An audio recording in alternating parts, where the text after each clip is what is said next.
Good morning. The date's June 18th, 2026, and the time is 10:03. I hereby call to order the meeting of the City Council of the City of Groveland, Florida.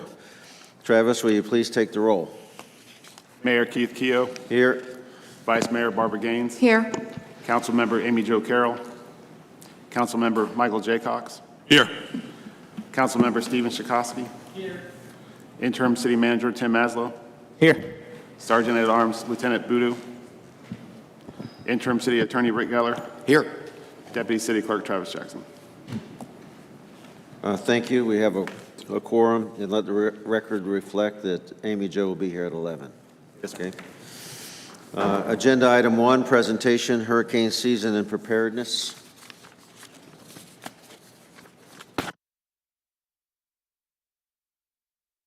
Morning, Mayor, Vice Mayor, Council. Every year, pretty much do a short presentation to Council to kind of review the state of the city in terms of emergency and disaster preparedness. As you know, we're 18 days into 2026 hurricane season. Hopefully it'll be quieter than last year. And last year we didn't have anything, so we're pushing for that. And we'll talk a little bit about that going forward. I have met with most of you previously just to give you a little overview of what emergency management is here in the city. But just to refresh everybody, and for those who I didn't get to,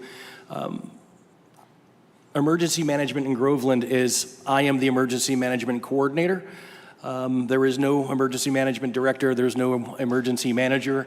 I am the coordinator of all the activities and personnel within the city of Groveland when it comes to a disaster response. And so I'm in a coordinator position, and I rely very heavily on the participation and input from the other departments, and we work pretty darn good together for being as loose as we are.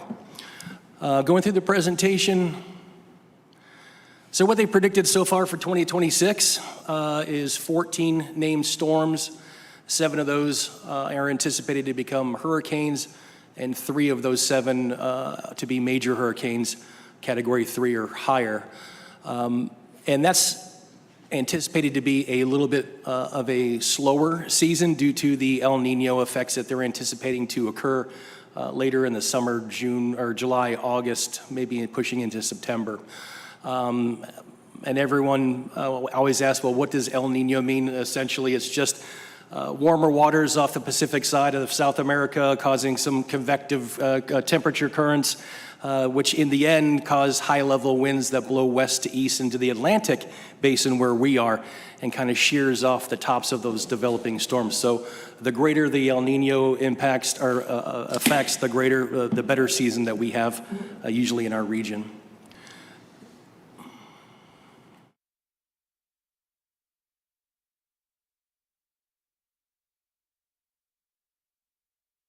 So those are the first 21 names of the named storms that are anticipated, not anticipated, but pre-selected names for this season. We thought there was going to be an Arthur off of Texas that's kind of moving inland right now. We're not going to feel any of that going forward, but hopefully we don't get too far through that list going forward. So where are we at so far here in Groveland? How are we prepared? We've got quite a few things, a lot of irons in the fire right now. Currently, I'm collaborating with some internal members reviewing our city's emergency management plan. Council adopted that emergency management plan in 2023, and we haven't made any revisions to it until now. We're looking to make some slight revisions. So instead of that happening just from me on my own, we're involving communications, IT, finance, facilities, TJ and his group, and Mike Walker from Parks. So we're getting some collective inputs for potential changes to that document, and that's ongoing right now. A number of us in fire administration and 2 PD officers attended a training session with Lake County Emergency Management a few months ago, and that was really just to update, give us the updates on the software that they use called Web EOC, which is something we log into remotely and share this software with Lake County Emergency Management. So we're able to collectively, all the municipalities in the county are on the same page. So we received the training on that, we're ready to go. As you know, we have our fuel dispenser. I call it Eric's gas station. That's in service and up and running. It recently passed its annual inspection from DEP. And if you recall, the whole reason we put that in, a diesel and gas tank, is to have our independent fuel supply, not only for cost savings on the daily, but to have an independent supply when we face disaster. So when the gas stations, retail is all shut down or have no power and generators don't work, we can depend upon ourselves. So that's a great resource for us to have going forward. All the key generators in the city have been serviced. The service schedule kind of goes around a hurricane season. So our main backup generator for the public safety building, that's all been serviced and good to go. The backup generator for the fuel dispenser has been serviced, as well as a couple other key generators that provide power to some essential components. We've already started with a disaster preparedness on social media. You've probably seen that on the Facebook pages. And we're going to continue to do that throughout hurricane season periodically, just to keep the public informed and kind of turn on that switch mentally that we're in hurricane season.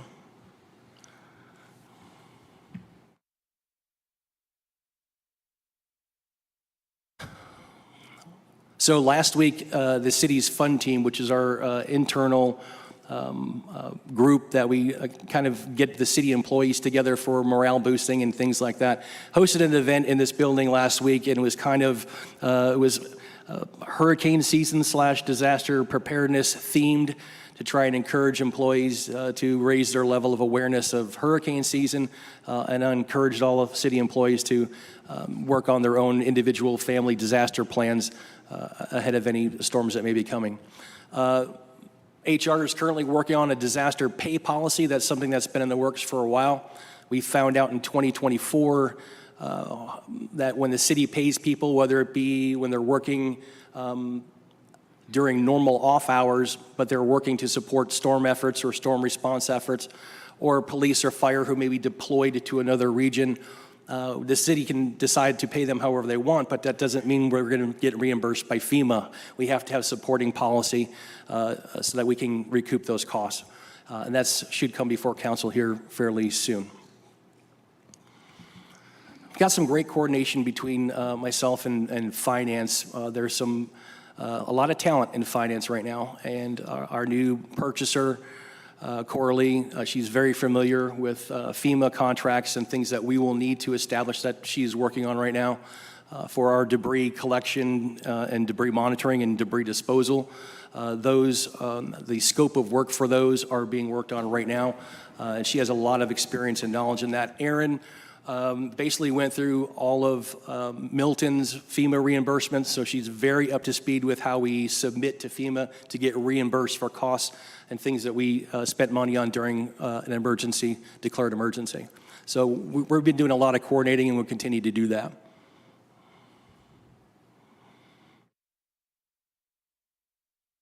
I think we need new batteries in the controller here.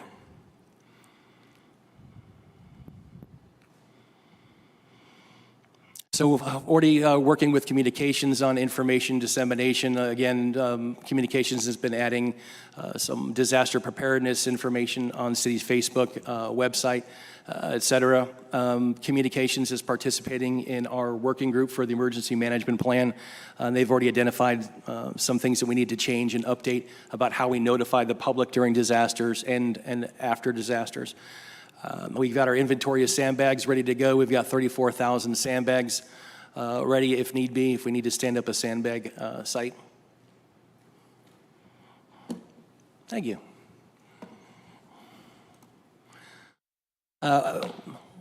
Went through our inventory of heavy equipment with Ricky from Public Works just to verify what our resources are for moving debris and moving down trees, et cetera. So we'll also have those pre-staged throughout the city in the event that a hurricane comes near us. But we kind of took a look at what heavy equipment that we have and what our capabilities could be for a response after a hurricane.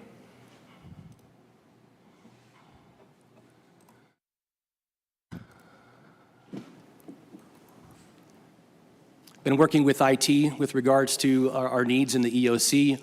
We've discussed the city cell phones, which we have some redundant capabilities in the city cell phones and some new phones that we're going to be getting. We've got, if we lose city internet within the EOC, we've got hotspots on the city cell phones, and possibly very soon satellite communications will be a possibility as well. So they're working with me very good. They've got a hurricane cart already put together of extra laptops for when we have to deploy into the EOC and bring additional people in. They've been very helpful there. We're ready to go with IT. Again, finance has been working on debris management contracts. I would think that within the next month or so, we'll be able to put RFPs out for FEMA debris contractors. We also have 2 phone lines that have been created that are call-in lines, and we're going to use one for a citizen call-in line, and we have one for an employee call-in line.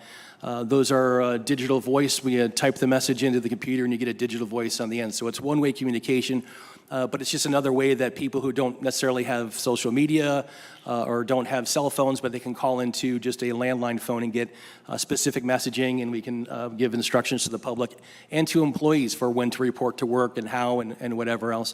Another layer of communication that we've got ready to go if we need to put that into place. All the departments within the city, and for years, every hurricane season, they work on what we call their emergency management disaster worksheets. And it kind of is a shell document that they fill out every year that simulates a hurricane that's 5 days out. So what does your department do in terms of preparation? 5 days, 4 days, 3 days, 1 day out, and then what will need to be done afterwards. So each individual department kind of takes an internal look at what their needs are and how they prepare. So fire department's going to do a little different preparation than IT would do. IT is going to do a little bit different than what finance is going to do. And they're all, but it identifies all that, and we're going to put it all together and hopefully into another document down the line, a continuity of operation document that we're working on. I will just mention that briefly to you. We've got this emergency management plan, which is a great kind of a shell document that gives us flexibility, but the guidance on how to respond to disasters. But what the city doesn't have is an official continuity of operations plan. How do we continue government essential services post-disaster? Those being police, fire, utilities, payroll for those employees working, and how do we continue the governance of the city? So we're lacking that document. It's not something I can use AI for and create in a Word document. That's a very specific document, and it's regulated by FEMA and Division of Emergency Management here in Florida. It gets submitted to the state every year. So we've just now begun that process of reaching out to the East Central Florida Regional Planning Council and have engaged with them to assist us with helping to create that document. Those emergency management worksheets that the departments work on will probably end up being annexes inside that continuity of operations document. But that's yet to come, and we're months away from having a final document on that. I wanted to at least show for you guys and for anybody in the public that would be watching this, a great website is ready.gov. Has a lot of great information on it for individual and family disaster plans, disaster planning, disaster information. It's a great website. Also worthy of taking a look would be a Facebook page for Lake County's emergency management, as well as floridadisaster.org. They're all great resources to get additional information. We also post stuff on our social media as well. I've shown this many times in the past, but this is a graphic representation of named storms over the last 100 years. This is a few years old, so there's a couple lines that are missing from this. But clearly, Central Florida is not as susceptible as anybody anywhere else, and I call that our hurricane spaghetti map. That kind of, we don't really pay attention to one track. I think they come one time a year, 2 times a year, but collectively over 100 years, you kind of see the graphic pattern that we really are not immune from any storms. And the last thing I'll leave is a QR code for anybody who wants to point their phone at that. I'll take them right to ready.gov as a great resource. And that's it, unless you have any comments or questions for me. Any questions? Mr. J. Cox? Thank you, Chief, for the presentation. First question. Did you do a review of all the water system and the sewer system generators? I did not do a review of those, no. I think Woodard and Curran does their pre-storm testing of generators to get them all fueled up and all that stuff. I'm not responsible for the utility generators. The generators I was referring to are the backup generators that I know that are on contract through TJ's group is the generator for City Hall, the backup generator for the fuel dispenser, the public safety generator that powers that building, and a few others. Okay, maybe I'm confused. Is there another disaster coordinator? Or are you the only disaster coordinator? I'm the only disaster coordinator. Okay, so you have to cover everything that the city does. And, you know, one thing that the city has to cover is the sewer pumps? Yep. And the water pumps, and they all have generators, and they all need to make sure I don't expect you to go out and check them. I expect you to ask TJ, hey, Certainly, is everything yeah. up to snuff? So, you know, and you know, the sewer pumps are very important, you know. There. When the sewer backs up, we get sued. And one thing with all those Mr. generators. Jaycox, can we ask the city manager to take care of that, getting those two together? Absolutely. Mr. City Manager, can you please make sure that Happy to provide a response back to council on that. I do know that Deputy Chief Eric and TJ and the utilities team with Woodard and Curran coordinate very frequently during the storms, generators, operations. Those are talked about in the EOC quite frequently, but we could provide something more formal back to the council just so you have it in writing. Okay, and one thing to add with those generators is to make sure that there's fuel on site for those generators. Correct, So yeah. you don't have to bring the fuel to it, it's already there. Correct. Yeah. So, We had that issue one year, probably about 3-4 years ago. Some lessons learned from that.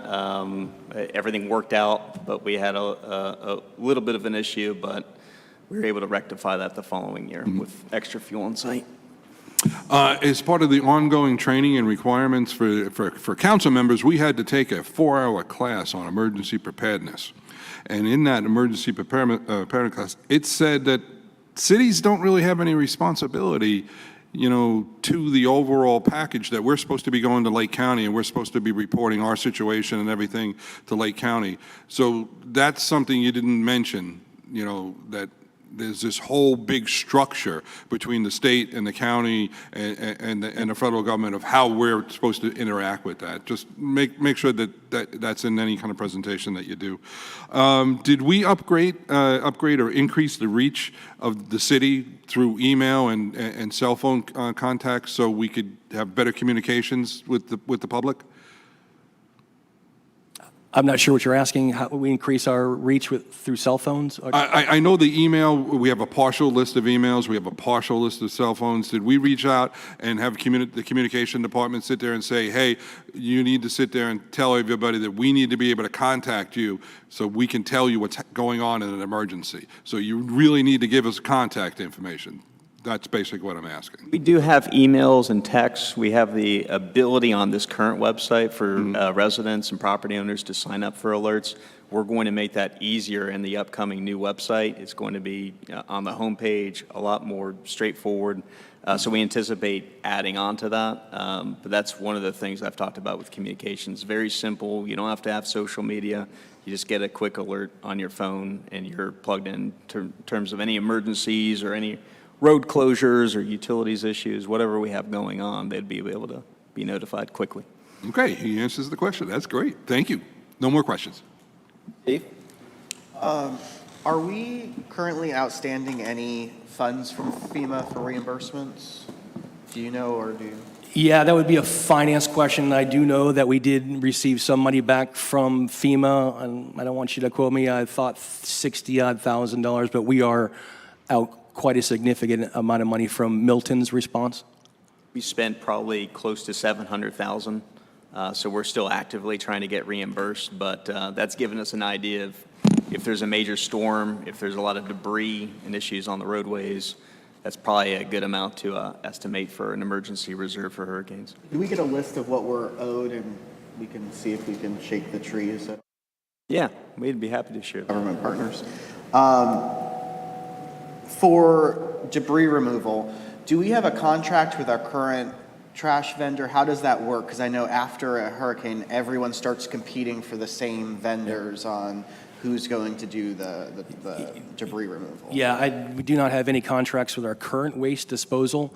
So storm debris removal, collection, and disposal is very heavily regulated by FEMA guidelines. And you can dispose of it within the means confines of the law, but if you want to spend money towards the collection, storage, and disposal and want reimbursement from FEMA, you have to follow all their procedures. That's part of what Coralie in Finance is doing right now. She's putting together the scope for an RFP that would go out, and they have to be, and part of that is they would have to be FEMA certified vendors, collect the debris. You have to count the number of cubic yards of debris that's collected and deposited at a site, and then it gets removed. It's all very heavily monitored. So that would be within those contracts that we hope to go out here soon. Gotcha. And then when that happens, are we contracting them ahead of time? Or? Yeah, absolutely. Okay. That's the idea, is to have them in those contracts in place in advance. This is something that was taken up a while ago, but due to a change of hands in finance, that project got pushed to the wayside. It's been taken up again, and it's currently being worked on. So right now, if there was a hurricane, we would be fast tracking that, correct? Correct. But the hope is that we'll have this back to the council, and then for the rest of the hurricane season, we'll have a company on Yes. contract. Correct. Okay. And then how many sandbags do we usually give out during a time? Like, we have 34,000. Are we giving out like a third of those every hurricane, or? Yeah, it depends on the panic level. You know, we set up a sandbag site downtown near Festival Park. We provide a couple of loads of sand.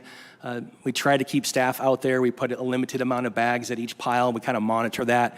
We ask the public to take only 10 bags per visit, but people will tend to take a lot more than they need. I think we try to keep it quiet. We don't post that we have a sandbag site throughout Lake County because we don't want people from other cities coming and taking our people's sandbags. So it's hard to kind of regulate that, but we pace that out as much as we can.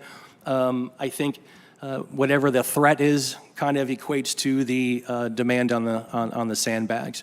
But we try to have a police presence out there, other city workers. We try to spin through all the time and have some presence out there. We've gone through 10, 20, 30,000 sandbags, I think, during Milton. Gaines? There is always room for improvement, but just let me say, I would imagine that would be internal to you all. But the past 6 years that I've been on the council, and when hurricane season comes and there's inclement weather, you all communicate very well to the outsider. You all, it works like a charm. So I just want to say kudos to you guys, and let you do you, and just give us the information and the internal operations. Like I said, perhaps there's always room for improvement, but for the last 6 years, you guys have been right on and stellar. Thank you. Thank you. Appreciate that. I'm going to show my age here, okay? In the old days, before you were born, okay, I lived in a community, and what we had was a lot of agriculture like we have here, and we all were on a list because we had tractors, we had front-end loaders, we had skid steers, we had all kinds of equipment that could be called into action, and we were on call if somebody needed to get some equipment from us, or if they needed us to clear a certain in our space so that the public could get involved. And that was the old days, because I've lived through, like, I was in Katrina, and everybody just waited for the government to come and do everything.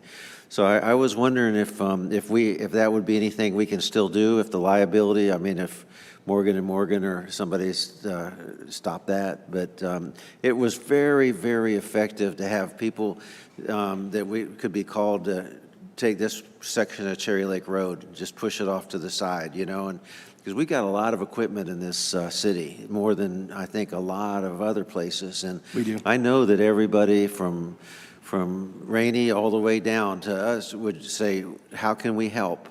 And do we have anything like that, like a list that is available to you to turn on the switch? So not a list, but I can tell you that that exactly has been a conversation between Chief Carroll, myself, and some finance members.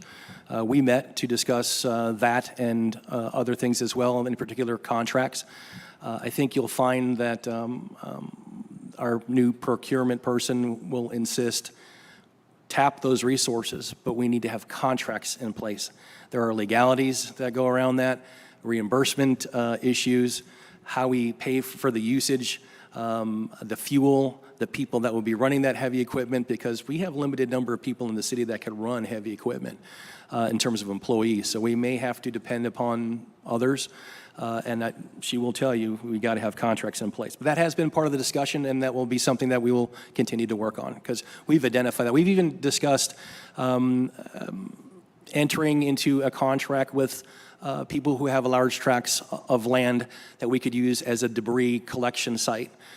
We have some challenges with our debris collection site. There's a lot of modular buildings and Conex containers on a portion of the land that we use to put our debris at. So we are right now looking at a couple of other locations to use as either a primary or a secondary collection site. But that has been a conversation, but it will come down to contracts, I am sure. Hey, I just want to introduce a new word called volunteer. You know, that I think a lot of these farmers and stuff would volunteer to help. That's the difference between a city and a community. I don't know if there's a Good Samaritan law like there is on other things, on things like this, but I'm not saying that everybody wants to turn over their equipment to somebody that they don't know, but you've got people that run that equipment every day that could get out and take a little bit of load off, you know, maybe out in the rural areas, and so you can concentrate more on the downtown. Just a thought, just something that, because I really have seen it happen, and it really works. Yeah, And absolutely. Mayor, we'll look into whether there's a Good Samaritan law that you don't want someone, using their chainsaw to remove a tree limb from a road. They said, well, I did this for the city, and then they hurt themselves with a chainsaw, God forbid, and then now they're suing the city. So we do need to look into the immunities that the city would have for something like that. But generally, my experience, neighbors tend to help neighbors. We don't need the city telling us to do it necessarily. If one of us has a chainsaw, we'll just clear the street on our own. But Yeah, just to be clear, I'm talking about front-end loaders and heavy equipment that can move things off of roads. I'm not in for cutting stuff, I'm for pushing it, and letting somebody else cut it later. But that's what I'm talking about, the amount of heavy equipment we have available. Absolutely. Okay, yes, Steve. Just off of what the mayor was mentioning, so each time that we have a major hurricane, the county forms a after-action task force, and I've always been on it working for a nonprofit, and it's churches, small business owners, farmers, and they're kind of going around and chopping down trees on people's properties. They're going to all the private roads and clearing them. And what I've been told, I believe what I was told is they had a special insurance that we were under when we were doing that and going onto people's properties. So it might be something we could just connect with them and see if we can just fit within their program, because there was a good amount of the requests that came from Groveland that we were helping with some of the South Lake churches, but it was clearing a lot of mainly the rural roads, because the larger companies don't handle any of those. Yeah, going forward, with Milton, the city cleared a lot of land. And they cleared areas in Lake County that are within Groveland's area. But, our real priority first is to open roads, and it gets pushed off the side. And then we collect Groveland first, and then maybe help our neighbors or to whatever level we're willing to do that. But again, today's presentation was a short state of the city. Here's where we're at. Here's what we've got going on. I could talk to you for 2 more hours about other emergency management issues within the city of Groveland. And of course, I won't do that today. But if any of you want to have a conversation individually about emergency management or other issues or how we've handled things in the past, I'd love to sit down with you because there is a great deal more of information. Some of the things that Councilman Jay Cox brought up, yes, we're working on those. That has been our experience. But for the amount of time allotted for today's presentation, I'll just trying to keep it short and sweet. But love to speak with you individually if you had more questions. Thank you. And one last thing, there was a frustration with a major hurricane I went through is everything came where the Red Cross and everybody was setting up came across your internet and phone, and none of us had phone or internet service, and so nobody knew where the places to go to get stuff were. And so if you can solve that, because I haven't seen it solved yet, it would be to look at somehow to get the public to know where things are after something like this would be very good. I would like the Chief to come up as well to the podium, please. And I would like to, since both of you are here, I'd like to let you know that there is no plans from council to eliminate fire or police right now. I know, and I'm going to say right now, because we have a tremendous stress coming towards us with $3 million and then $6 million coming out of our area, and we're going to have to work very hard with you and with the chief to figure out how we can cut down on redundancy around the county and stuff like that. But I got just, I had a lot of special opinions last night at the Groveland Sun event on asking me what the heck we were doing. And I know that when publications go out, sometimes it gets into employees' hands and stuff, and they don't understand.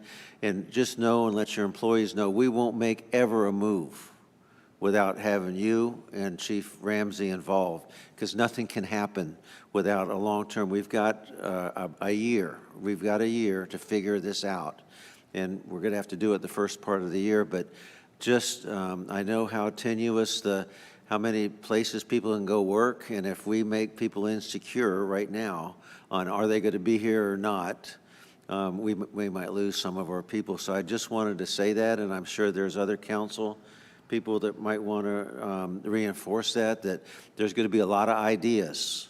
There's going to be a lot of work on this. We will have to come to a point of conclusion, but nothing's announced, nothing's been approved, nothing's been discussed as far as how we're going to deal with this. And so I hope we can quell the panic a little bit in the public sector as well as in your professional sector. But I just wanted to go on record to say we have not been discussing that with amongst ourselves or anything. Anybody else got a comment? Yeah, Chief, if it needs to be, I will go in with you and go in with the city manager and do a joint statement that says the exact thing. A question was asked in a public forum, you know, where two public officials were there, and it was answered as no. There was never any thought about doing anything with the fire department or anything like that. It was talking about shared service agreements in general, but when the fire department came up, it was told absolutely no. Mayor, Vice Mayor, council members, Mr. City Manager, I appreciate, I'm sorry. Barbara wants to say a word. Oh, I'm sorry, my apology. I would like 30 minutes to talk about what I want to talk about. I have about 30 minutes that I want to talk about what I want to talk about. Is that okay? Yes, but always okay, yes. I respect the idea of exploring options, but the idea of moving our dispatch, police, and fire service under the county or wherever it's trying to be moved to is not a small adjustment. It's a major shift in public safety. And Groveland's strength, in my opinion, has always been local control, local accountability, and local knowledge. Our dispatchers, they know our streets, they know our neighborhoods, and the residents in our regional system that simply cannot be replicated. In emergencies, you all know that seconds matter. Familiarity matters. Direct oversight matters. And my concern is, I don't know what's going to happen down the road, but my concern is once we hand that over, we lose all three. Groveland is in a period of rapid growth, and major decisions are being made. So this is not the time to introduce uncertainty where people feel like they don't know what's going to happen tomorrow or the next day. One system our residents rely on most is, unless a proposal can clearly improve the safety and the response times and accountability, right now, I'm not feeling it. We have to be relational and not friggin' transactional all the time. Thank you. Okay. Chief?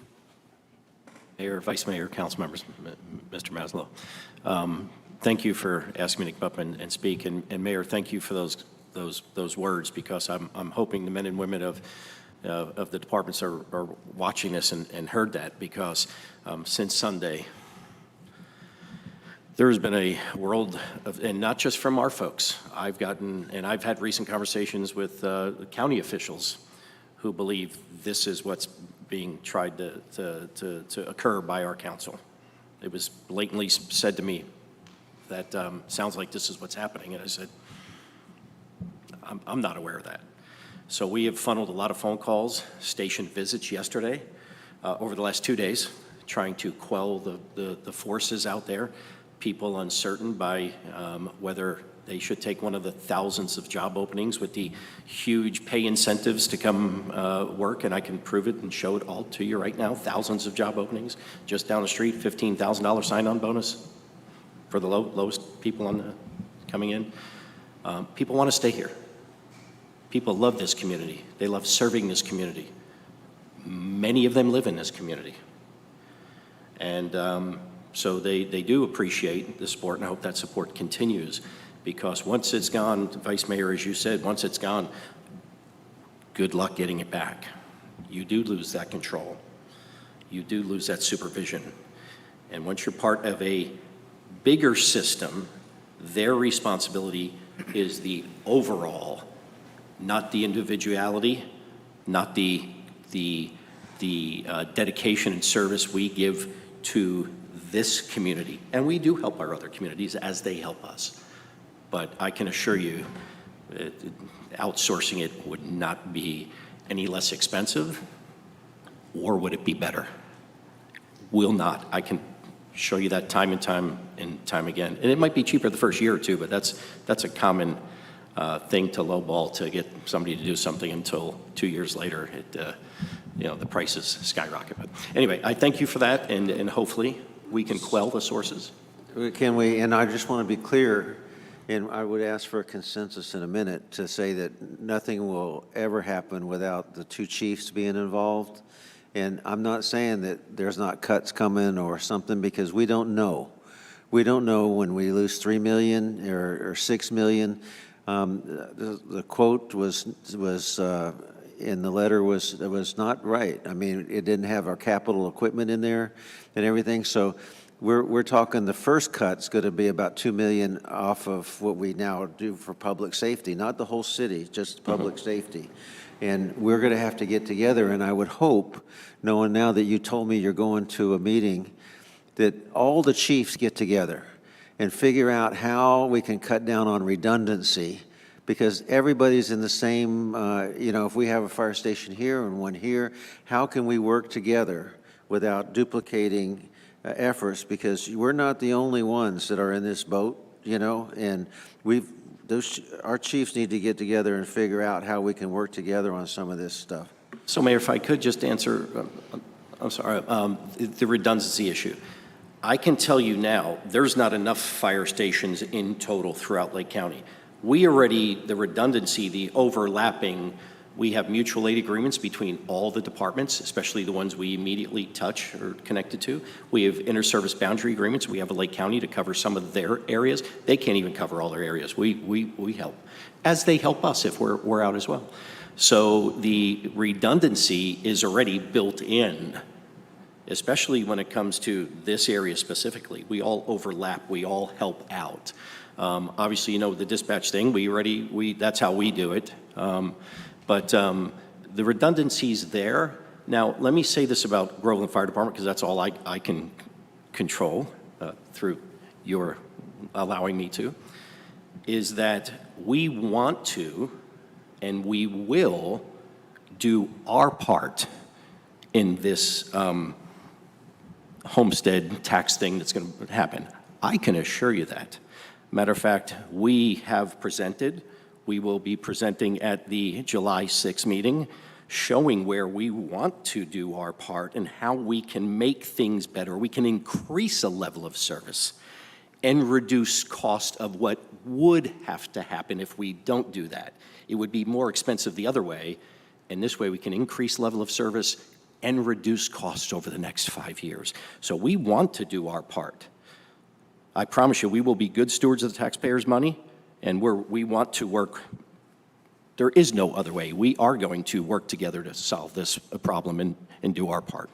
Okay, and we'll all discuss that. I think Mr. Maslow is working on, we found out yesterday, did you confirm that our whole assessment formula may not be accurate, that we had to have 50 and 50? Remember that conversation we had, who was it with, Ben, that said that, was it Okoye? Oh, where'd he go? He went to the lavatory. That somebody was doing 75-25. Remember that conversation yesterday on the? Was that on CRA? No, that was on the assessment, fire assessment. The fire assessment. Oh, yeah, there was an annual cap in revenue of a 5% on the fire assessment. Correct. That we're very curious on. Mr. Rick Geller and his firm are researching that for us, because obviously if we're looking at about 3.1 million raised in our fire assessment, I think our total cost is just a little over 6.2, so half is coming from the general fund. What are our limitations? What are our opportunities as a city with that fire assessment if the public really wants to have that local continued service that our fire department is providing? That's certainly something we're going to have to entertain as part of this year-long process. Well, I could tell you now, the fire assessment on the county side is, per home, is significantly higher than what the folks pay here in Groveland.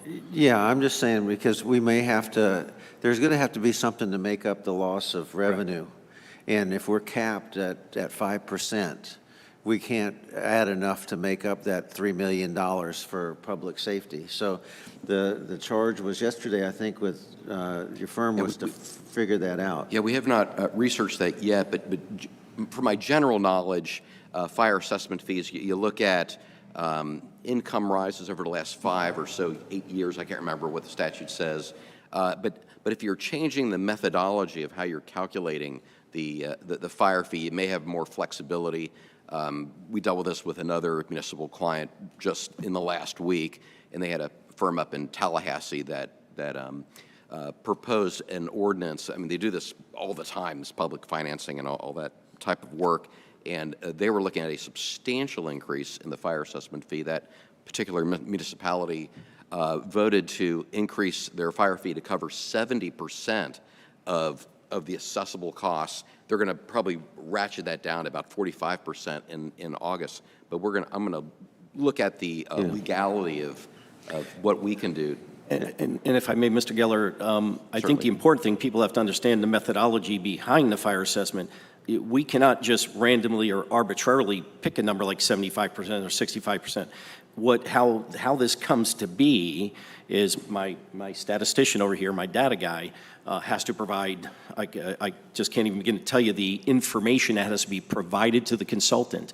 They have to remove everything advanced life support. It can only be basic life support and fire-related, car accidents, things of that nature too. But anything advanced life support has to be removed from that. Then they come up with that amount of money, and then there's a percentage that is assigned to the fire assessment, and that has to come from the general fund. That typically is within 1% of 2 of being 50% from either side.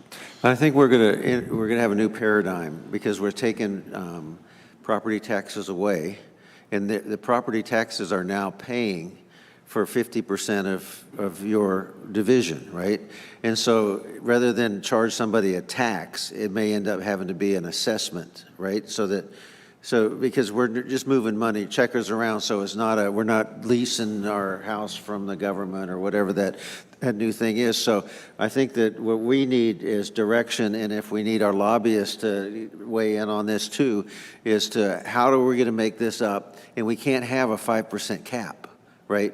We're going to have a year from now a different formula, and a year from then a different formula, because if we're going to maintain the same type of service, you can't do it for free.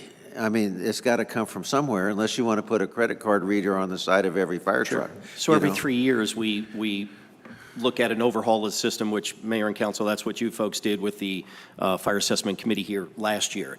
So that was our 3rd year into it. You did an overhaul, or at least had the committee review and decide, was brought back to all of you with the methodology to move forward with, and that's where we are today. I would assume that's going to happen in 3 years. Now 2 years from now, because we're into the 1st year, will happen again to keep us on our toes, make sure we're doing it appropriately. But once again, this is tried and true. This has even gone as high as the Supreme Court. Actually started here in Lake County. It was a major lawsuit 30 years ago over this fire assessment stuff. Rick, you know better. Well, I will know better once I research You it. will know. Okay, yes, sir. Again, you can't just arbitrarily assign. But the way I read, and again, I'm no legal scholar or anything like that, but there's going to have to be some exceptions made. They can say, first of all, I think we all have to say this. None of this has passed yet. We're assuming it's going to pass, right? I'm assuming, because I would like that tax relief as well. I'd be interested in how many people you've met that said they weren't going to vote for it, because I haven't met one yet. I'm not saying I disagree with you. I'm just saying nothing happens till it actually happens, right? Hey, Chief, can I ask you Yes, sir. 2 quick questions? Absolutely. To clarify something? Mutual aid, that's the same thing as a shared service agreement, correct? Well, You have an agreement with someone to have mutual aid, you have an agreement to have some as shared services. Sure. Automatic aid and mutual aid are two different things. Automatic, if you had a fire or if you had something, a serious call, we will automatically come to that call. Mutual aid is, I have an emergency, I don't have enough resources, whatever. Are you willing to come? And I'm just putting this in general terms. Yes, we're willing to come, but we also could say we don't have the resources to send. But we have those agreements in place. ISO requires those agreements to be in place. But everybody in the county, no matter where you go, everybody has mutual aid agreements to help and assist when necessary and if they can. Okay, let's, this isn't my fault. This isn't on the agenda. We're not going to solve it here. Yes, sir. I just want to be clear and get a Yeah, consensus. there was just one more thing I wanted to say. We got a long way to go, and we're not going to solve it here. We're going to have a meeting. We're going to say that nothing happens. We are going to go in a direction. We are going to figure this out, but it's not going to be figured out in a vacuum, and that we will, before we print anything else, run it by you, give you the professional. You may not like it. At least you'll know about it before you get a call. Yes, sir. And thank you again for the words that there's not the intention to do this. That, I think, itself will give some calm to the forces out there. And we'll continue to do our part, Chief Thiem and I and my administrative team, to try to calm everybody down and keep people from exiting. So thank you so much. Thank you. Now, this is very timely. The next thing is council meeting agenda structure, so we don't get off the agenda. We're gonna oh, can I have a consensus that none of us will print anything and endorse anything until at least we call and let the people affected know prior to it coming out? We have to do that. I consent. Yeah, I'm out of the loop on some of this, but I wholeheartedly agree. Yes, absolutely. And I consent, so we have that on the record. Thank you. Next discussion, item 2, city council meetings agenda structure.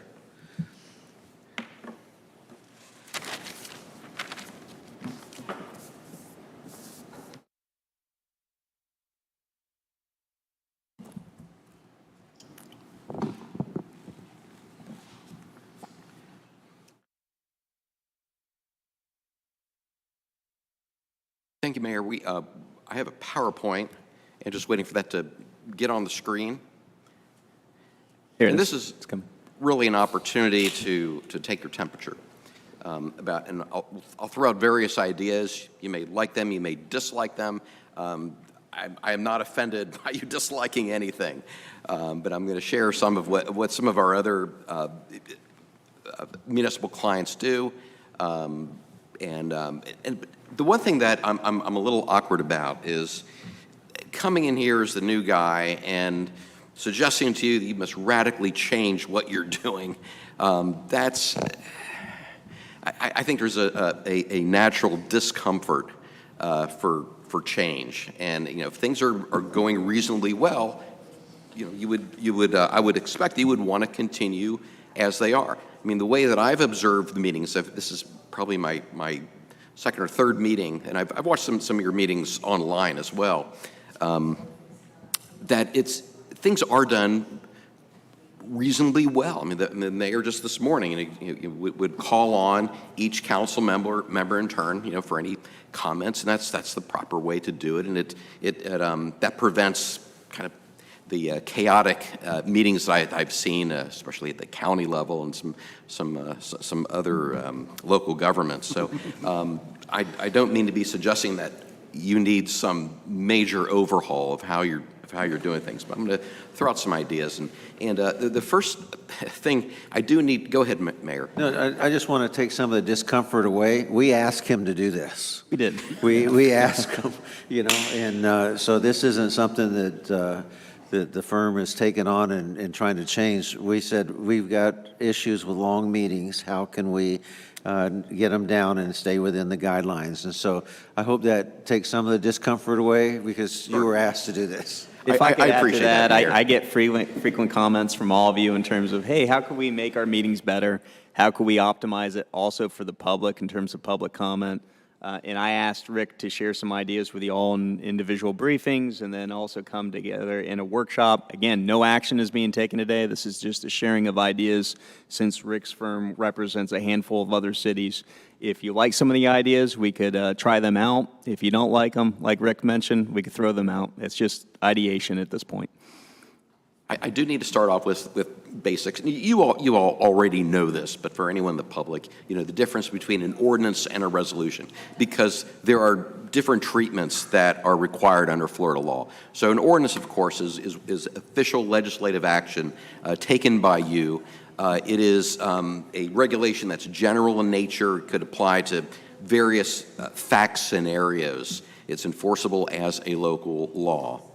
And then a resolution is merely an expression of an administrative or temporary character.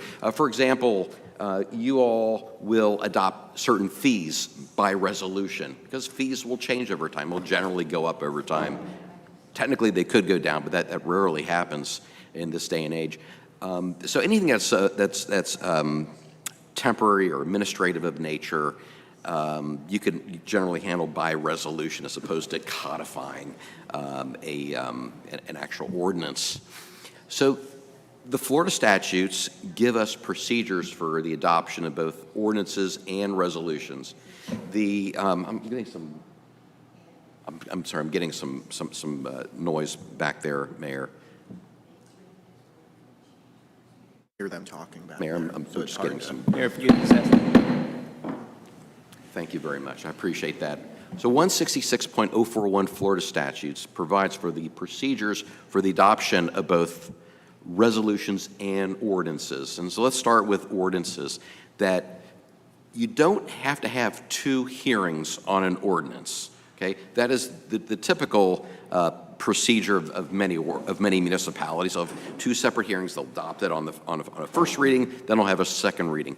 The Florida statute just says you merely need to read the ordinance by title on two separate days. So you only need one actual hearing. One of my other municipal clients, they dispense with the first hearing. They will read the ordinance twice, and they'll only have one public hearing, and that's the second on the second reading. And that's the only time that the public is able to present their points of view. All right. But the way I understand that you all do it is you'll have your first reading and your first hearing. It's all combined, and then if there is unanimity, then it would go on the consent agenda, and the city clerk must read the title of the ordinance if it can be on the consent agenda. I was a little uncomfortable. I hadn't experienced that until having that happen back in May with you all, and I did ask to remove things from the consent agenda. In retrospect, you can continue to do it the way you do it, so long as the title is read. Then you've fulfilled the two readings requirement. So what you're doing is actually pretty efficient by using that mechanism. Right? And then, excuse me, then we could also, anybody wants to pull it from the consent agenda, if it's on there, can pull it like we do Right. now, right? So it's That's not right. taking any rights away. Now, I don't mean to suggest that this has been a problem with you all, but we had another municipal client where there was a commissioner who was not adequately preparing themselves for the meetings, would not be meeting with the city manager to explore whatever the contract was or whatever was going to go on the consent agenda to satisfy whatever their curiosity was, and was in the habit of pulling multiple items from the consent agenda to the irritation of the others on that city commission. And the city commission, in response to that, actually adopted a rule that to pull something from the consent agenda, that you would need a second. So you need the motion to remove from the consent agenda and a second, then it would get removed. I'm not saying you necessarily need to do that. I'm not aware of any of you not being prepared and asking for things to be removed unnecessarily, but I just throw that out there as an idea of what another municipality did. All right. So, as I stated before, you only need two readings of an ordinance. The public only gets to speak once under the Florida statutes. So in the way it's phrased here under section 286.0114 is that the public shall be given a reasonable opportunity to be heard on a proposition. And a proposition could be approval of a contract, it could be approval of a motion, it could be whatever the matter is, approval of an ordinance, et cetera. Okay? So that would be a proposition. They get one opportunity to be heard during the decision-making process or within reasonable proximity in time before the official action. So that's why I think the way you handle items where there is unanimity on the first reading, you put it on consent, the public will have had their opportunity to speak during the first reading. So you've satisfied this requirement. And the other municipality I referred to, where they just dispense with the first public hearing, they read it, and then on the second reading, then they have the public hearing. They're also in compliance with this statute. So there are different ways of doing it, and there's nothing wrong with the way that you're doing it now. And it is a pretty darn efficient way of doing it, frankly. Okay. So resolutions. You don't even have to read a resolution. Most of our municipal clients want to read the resolution. It informs the public. That's perfectly fine. All the Florida statute says that each resolution shall be introduced in writing. And this is an Attorney General opinion where it was stated here, and I put in bold, no reading is required for the valid adoption of a resolution. So you could have resolutions on the consent agenda those would not necessarily need to even be read, but it's to your discretion if you would want them, the titles read at least. This is actually a case here. This is from the Florida Supreme Court that the statute does not impose a 2-reading requirement for resolutions. So just, you're one and done when it comes to a resolution. Right? Now, the exception to the one opportunity to speak, the one true public hearing that's required under the Florida statutes is when you have a zoning matter, right? So if you're going to zone 10 acres or more, Florida statutes say something else here, and this is 166.041. So a change of use within a zoning category or changes to the actual zoning map where you have 10 or more contiguous acres, the local governing body shall hold at least 2 advertised public hearings on the proposed ordinance. So if it is a zoning issue, the recommendation would be that you have to give the public an opportunity to be heard on the matter. Okay. Comprehensive plan amendments, and you live this as well, where there are 2 public hearings. First, you have a transmittal hearing under 163.3184, and then typically these things would go to the Department of Economic Opportunity, then they send it back down, and you have a second public hearing known as an adoption hearing, whether you want to amend your comprehensive plan. So that's the other exception to the one hearing rule that the Florida statutes require. All right. On the agenda, it is phrased, we want to change our order of doing business, and the order of business is set forth in the Groveland ordinances at section 2-86. So if you want to look at that on Muni Code 2-86, the proposal that I've discussed with all of you, or most of you privately, was, do you want to move public comment up from the end of a meeting to the beginning of a meeting? And there are different ramifications if you do that. The first thing I would point out is all of our other municipal clients do have public comments at the beginning of meetings. So this would be after the official proclamations. This would be before the adoption of the minutes. So then you would have public comment at that point. The advantage to doing that is more people are attending meetings at the beginning of your meeting than at the end, typically.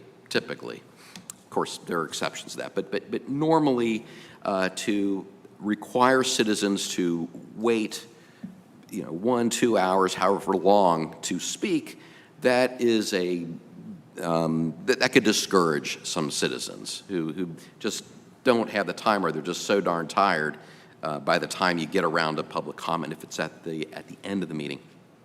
Now I spoke of ramifications, and one of them, pardon me, one of them is that you will have more people wanting to speak, and so you may want to consider the amount of time that you're giving members of the public to speak. Our other municipal clients allow 3 minutes of comments. You all have 5 minutes, which is the most generous that I've seen. Pardon me. So you could consider, if you were to move public comment to the beginning of your meetings, do you want to limit the amount of time? Instead of 5 minutes, do you want to make it 4 minutes? Do you want to make it 3 minutes like most other municipalities? Most people can get what they want to say out within 3 minutes. Not always, but mostly. And in instances where some additional time is warranted, the presiding officer, the mayor, would allow some leeway on that. But that is something to consider, whether you want to limit the amount of time to something less than 5 minutes if you were to move this to the beginning. And again, the advantage is you're getting more people participating in the public comment, but it will take more time when more people are giving you their comments. All right, let me move on here. Oh, and one more point. There was a question whether that could be achieved by ordinance, and again, because 2.86 is in your code, we can move that by amending that part of the code, just with 2 readings, just like any other ordinance. It's not a charter amendment that would be required. All right. And then one other thing to consider is the order of business. That could be set by your own rules. You all have discretion as a deliberative body to set your own rules, and you could put the order of business in your rules that actually gets adopted by resolution, where that may give you some more flexibility to be more nimble if you have to make some changes. You could do it on 1 reading instead of 2 readings. So that's just something else to consider. All right. All right. This is a strategy that the city of DeBary follows. They have 2 meetings a month. The first is the regular meeting, where the public can come and give comment on whatever they want, again, at the beginning of the meeting. Then the second meeting is a special meeting. Under the law, a special meeting you must adhere to the agenda of the special meeting. That means that members of the public can only comment on matters that are on the agenda. So if someone were to want to speak about something that's off the agenda, then the mayor of that city would say, we'd love to hear from you. Please come back in 2 weeks at the beginning of our next regular meeting when we have public comment. We invite you to do so. So that channels the public comment into 1 meeting a month on just general items. Now, of course, if there's something on the agenda, members of the public have the right to appear before that municipality and express whatever their pleasure or displeasure is with whatever the proposition is. All right. I just wanted to bring up a couple parliamentary procedure matters. These are under Robert's rules, and again, I'm not seeing violations of this necessarily, but I guess I'm just bringing it to your attention so you have it in the back of your mind. Under Robert's rules, a member of a deliberative body is supposed to limit their comments to speaking twice on a proposition, whatever it is. Now, what does not count there is you can ask as many questions as you want. Or if there's a secondary motion that you want to amend whatever the motion is. I mean, there's no restriction on that whatsoever. But generally speaking, the idea is that you're allowed to speak twice under Robert's rules. And I bring that out only if there's an incident where, say, a member of a city commissioner council is just grandstanding and keeps talking on something, and the presiding officer, the mayor, could say, you've spoken more than twice, and thank you very much, and then that could limit some of the comments that are things just keep getting regurgitated. That's again for the presiding officer, for the mayor to enforce. Secondly, there is the ability of any of you to call the question. All right. So if there's a feeling that, boy, we've really beaten this to death, we've exhausted all this arguing, we're just saying the same thing over and over again, so any of you could say, I call the question. When that happens under Robert's rules and the mayor says, is there any objection? If there's no objection, then go ahead to a vote. And that can really help with efficiency right there. Now, if a member objects, then there must be a second on the motion to call the question, and there must be an affirmative vote by 2/3 of you. So if all of you are present, 5 of you are here, then you need 4 of you to agree, yeah, let's end debate, let's get to a vote on whatever the proposition is. So I throw that out. One last thing, when we discussed, Mr. Maslow and I discussed this with the mayor yesterday about proclamations. Proclamations do not necessarily have to be part of your meetings here. You could have the flexibility to, and this is of course up to the mayor if you wanted to travel to, let's say a pastor of a church is celebrating 25 years on the pulpit. That may be the occasion for a proclamation. and the mayor could travel to the church and issue the proclamation right there in front of the congregation. So it doesn't necessarily have to be here. It's just some additional flexibility that you all can consider. And of course, there are many wonderful proclamations that come before you, many of a charitable, feel-good nature, and you know they're nice to have at the beginning of these meetings. So you know that's just, again, it's something to the mayor's discretion if you'd like to present any of these offsite. And I believe that's all I have as far as slides. And again, I wanted to present these matters just to take your temperature, and we'll just go from there. Okay, comments? Go ahead, Vice Mayor. I have a couple questions for you. Okay. If I'm John Q. Public and public comments are up front, and there's new business about a wastewater plant, but because my comments are, public comments are up front, would I not be able to comment on the wastewater because I commented up front? That's a really good question, Mayor, and I probably was not clear, Vice Mayor, I probably was not clear enough on that. So you have public comment on anything that is not on the agenda.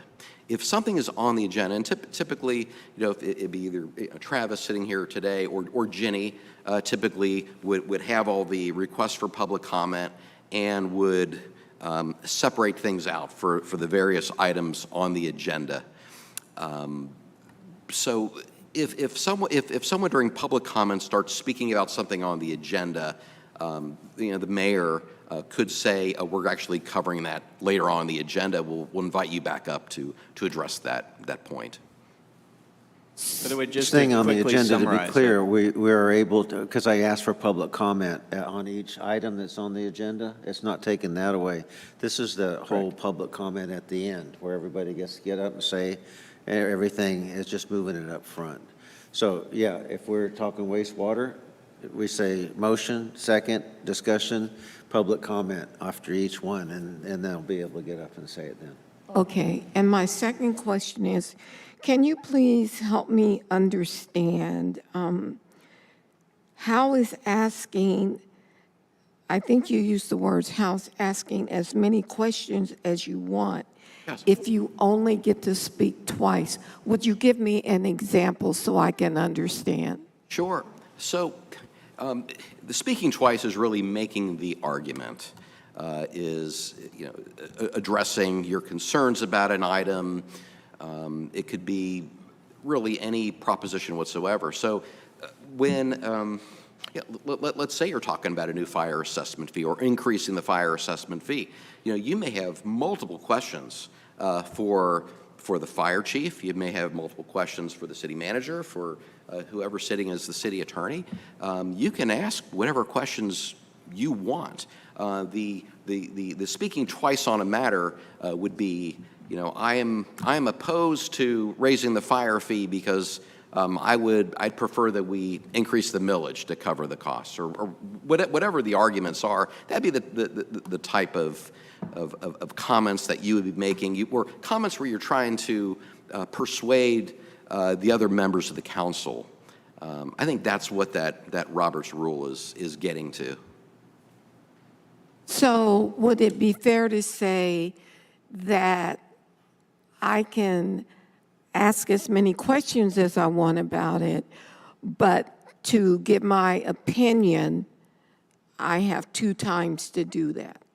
I think that's a fair summary of what Robert's rules states. Okay, Yeah. thank you. And the idea is, people have heard you, and they don't need to be told a third time necessarily. Thank you. Sure. Steve? Mr. Jaycox? You brought a lot of stuff to us, and I appreciate that. So we're only required to have one public, participated hearing. Okay, unless it's a zoning issue. Correct. Okay. Zoning or land use, comprehensive land use plan change. Okay, let's see. We're not required to have any public input on a resolution? Well, that would be a proposition possibly. If it's a proposition on, you want to adjust the fees that the city charges for whatever, that'd be a proposition. And my recommendation to the mayor would be to allow for public comment on that. But it's not a requirement. Any kind of proposition, the public gets to speak at least once. Okay. And so the best practice is, let's say you have resolutions on the consent agenda, and the mayor does this already. He says, are there any public comments on the consent agenda? Then you're covered. So on special meetings, you said you can eliminate public comment on special meetings? Well, you're only eliminating the general public comment, okay, at the beginning. The public can still comment on each proposition that is on the agenda, but a special meeting must be limited to the items that are on the agenda themselves. So one of the meetings that we do that run quite long are budget meetings. We could sit there and say budget meetings are special meetings, and there would be no public comment in the beginning. There would be only public comment on individual items that are On the budget. Right. On the budget, yes, you can do that. okay. And having the mayor travel to do proclamation sounds great because he gets to read everything then, and he can't pass it off to the rest of us. Well, there'll still be some here, we'll all agree, but there are some that it's better. We've had some recently that was more appreciative when we went to their church or something to give it in front of their people, yeah. Thank you. Amy Jo? No questions. Thank you. I have no comment, except how do we proceed? I mean, I can give my opinion once and then twice, but... At least twice. But, change is hard, and a whole bunch of change is even harder. I think the original charge was how do we speed things up? And we covered most of them, like is the 3 minutes acceptable, instead of 5? Because we have some people, we've all been sitting here, that think they've got to take up the whole 5 minutes every time. Yeah, but what we haven't addressed is there any way to keep somebody from getting up every single time and using 5 minutes? I mean, we do have individuals that need to comment on every single agenda item and take up the whole 5 minutes, and it adds 45 minutes. We had a meeting recently that was added about 45 minutes to the whole thing, so. I would say under the Florida statutes, they have the right to address you at least once on whatever the proposition is, under whatever time frame you would allow. The upfront public speaking, that everybody else does it but us. I've gone to the county, I've been to other city meetings, and the big cities and the little cities, they all put it up front. And it's more of a courtesy, too, to people that don't want to wait around, that our trash didn't get emptied or this or that they don't have to sit through all this matter of time and trying to be good for our citizens. I think it might be something that we want to have consensus on. So, Mr. A Mayor, lot of people that probably don't want to sit through 3 hours of us yammering at each other before they can talk. They want to say what they want to say and then go home. so would you like to have a consensus? Well, I want to go back to our attorney and say, how do we proceed? Do we have to have a vote? Because No, you cannot. This is just us You cannot vote during a understanding. workshop. Okay, you cannot conduct official business during a workshop. But you can express a consensus, and then I can get with the city manager. If you direct us to look at moving public comment up, then I'll get with Mr. Maslow, and we'll discuss either bringing back a new ordinance that amends the existing ordinance, or we also may discuss having some separate rules, like putting the order of business in official rules, like some of our other municipalities do. But that's... Well, and that was my next question. I mean, most people have standing rules, and the only time that Robert's rules get into effect is when it's not covered with the standing rules, right? Or the standing rules can either adopt Robert's rules or say Robert's rules shall be a guideline for our proceedings. It's however you all want to do it. Yeah, since I you set the think now, rules. right, that it says when it's in effect when our standing rules aren't, right? Correct, yeah. It's only as an addendum. So you answered my other question. We have to have an ordinance to change? Yes, because, well, first off, you have one ordinance that says that gives the 5 minutes. And so if you want to adjust that, or at least have some flexibility to adjust that would need to be amended. And then the other was the order of business. So the order of business is 2-86. The 5 minutes is in 2-88. So if you're going to make adjustments, that will need to be by ordinance. And so is it required to have the agenda format in an ordinance? Or can the ordinance be that we'll have standing rules and obey whatever standing rules? Because most times you say at the beginning of the meeting, you say the standing, if anybody has an objection, you can change the standing rules. But I've always wondered why it's so legal. I mean, it seems like it's hard to change if we want to adapt, and why would we have it in there? I would encourage the council for the interim city attorney to explore ways that we could codify that gives you flexibility, because you might try some of these out over the course of the next few months and decide, this works, that we could tweak a little bit more. So I would recommend leeway where you can legally. Can we do that? If there's a general consensus here for us to explore that. And that would be worded like, hey, we want to play with this for a while? I mean, standing Seen as over, a pilot, it could just provide the council flexibility. We'd have to look at some different ideas. And if there are code of ordinance requirements for, some of these items that we're touching on, those would have to be either amended or repealed. But let's just discuss that real quick, because that gives us some leeway, and I just don't know why it has to be a legal thing, There is language right now that says if we get to set our own standing rules. Right. So that would be a resolution, not an ordinance. The only thing we'd have to get involved with the ordinance if the ordinance said something different than what we wanted to do. Well, I think the ordinance says 5 minutes, says there's some things in there that are absolutely concrete, that we have to have an ordinance say we would like to take a certain amount of time to try different. Well, wouldn't it be ways. that we would remove that part from the ordinance and leave it in a resolution? So in other words, where it says 5 minutes, we would take it out of the ordinance. I'd like to have at the end of this thing, if I can just, I'd like to have, if it's 3 minutes, because I don't want people getting up and saying you were different than this guy, or we have to have a 3-minute structure, and then we can say you can go on for another 1 minute, but wrap it up. Right now, we can't say after 3 minutes, you're being redundant, you gotta, let's close it down. They get the full 5 minutes, right? So you really couldn't put a discretionary thing in there where the time limit is 3 minutes, but the mayor is allowed at his own discretion to make it longer, which you do right now.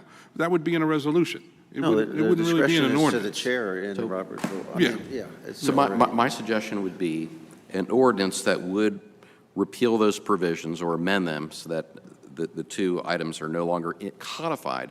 However, the order of business and the amount of time to speak would be in your standing rules, and that would be adopted by resolution. Okay, so one reading, and then you got it. That's cool. So 2 readings on the ordinance, 1 reading on the resolution. Okay. Amy Jo, comment? Vice Mayor, comment? Well, yeah, I'm all about the 3 minutes. Steve? No, I'm totally happy with the moving to the beginning of the meeting for public comment so folks can make their piece and leave if they need to.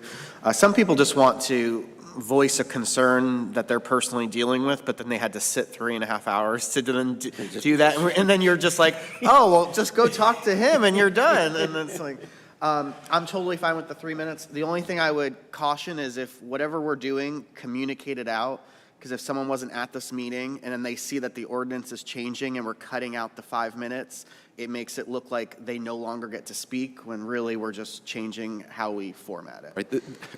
Again, it will be by ordinance and resolution. There'll be public notice. These will be in the agendas. You will have to vote on them at a public hearing, so public will be given proper notice of any such changes that you may ultimately adopt.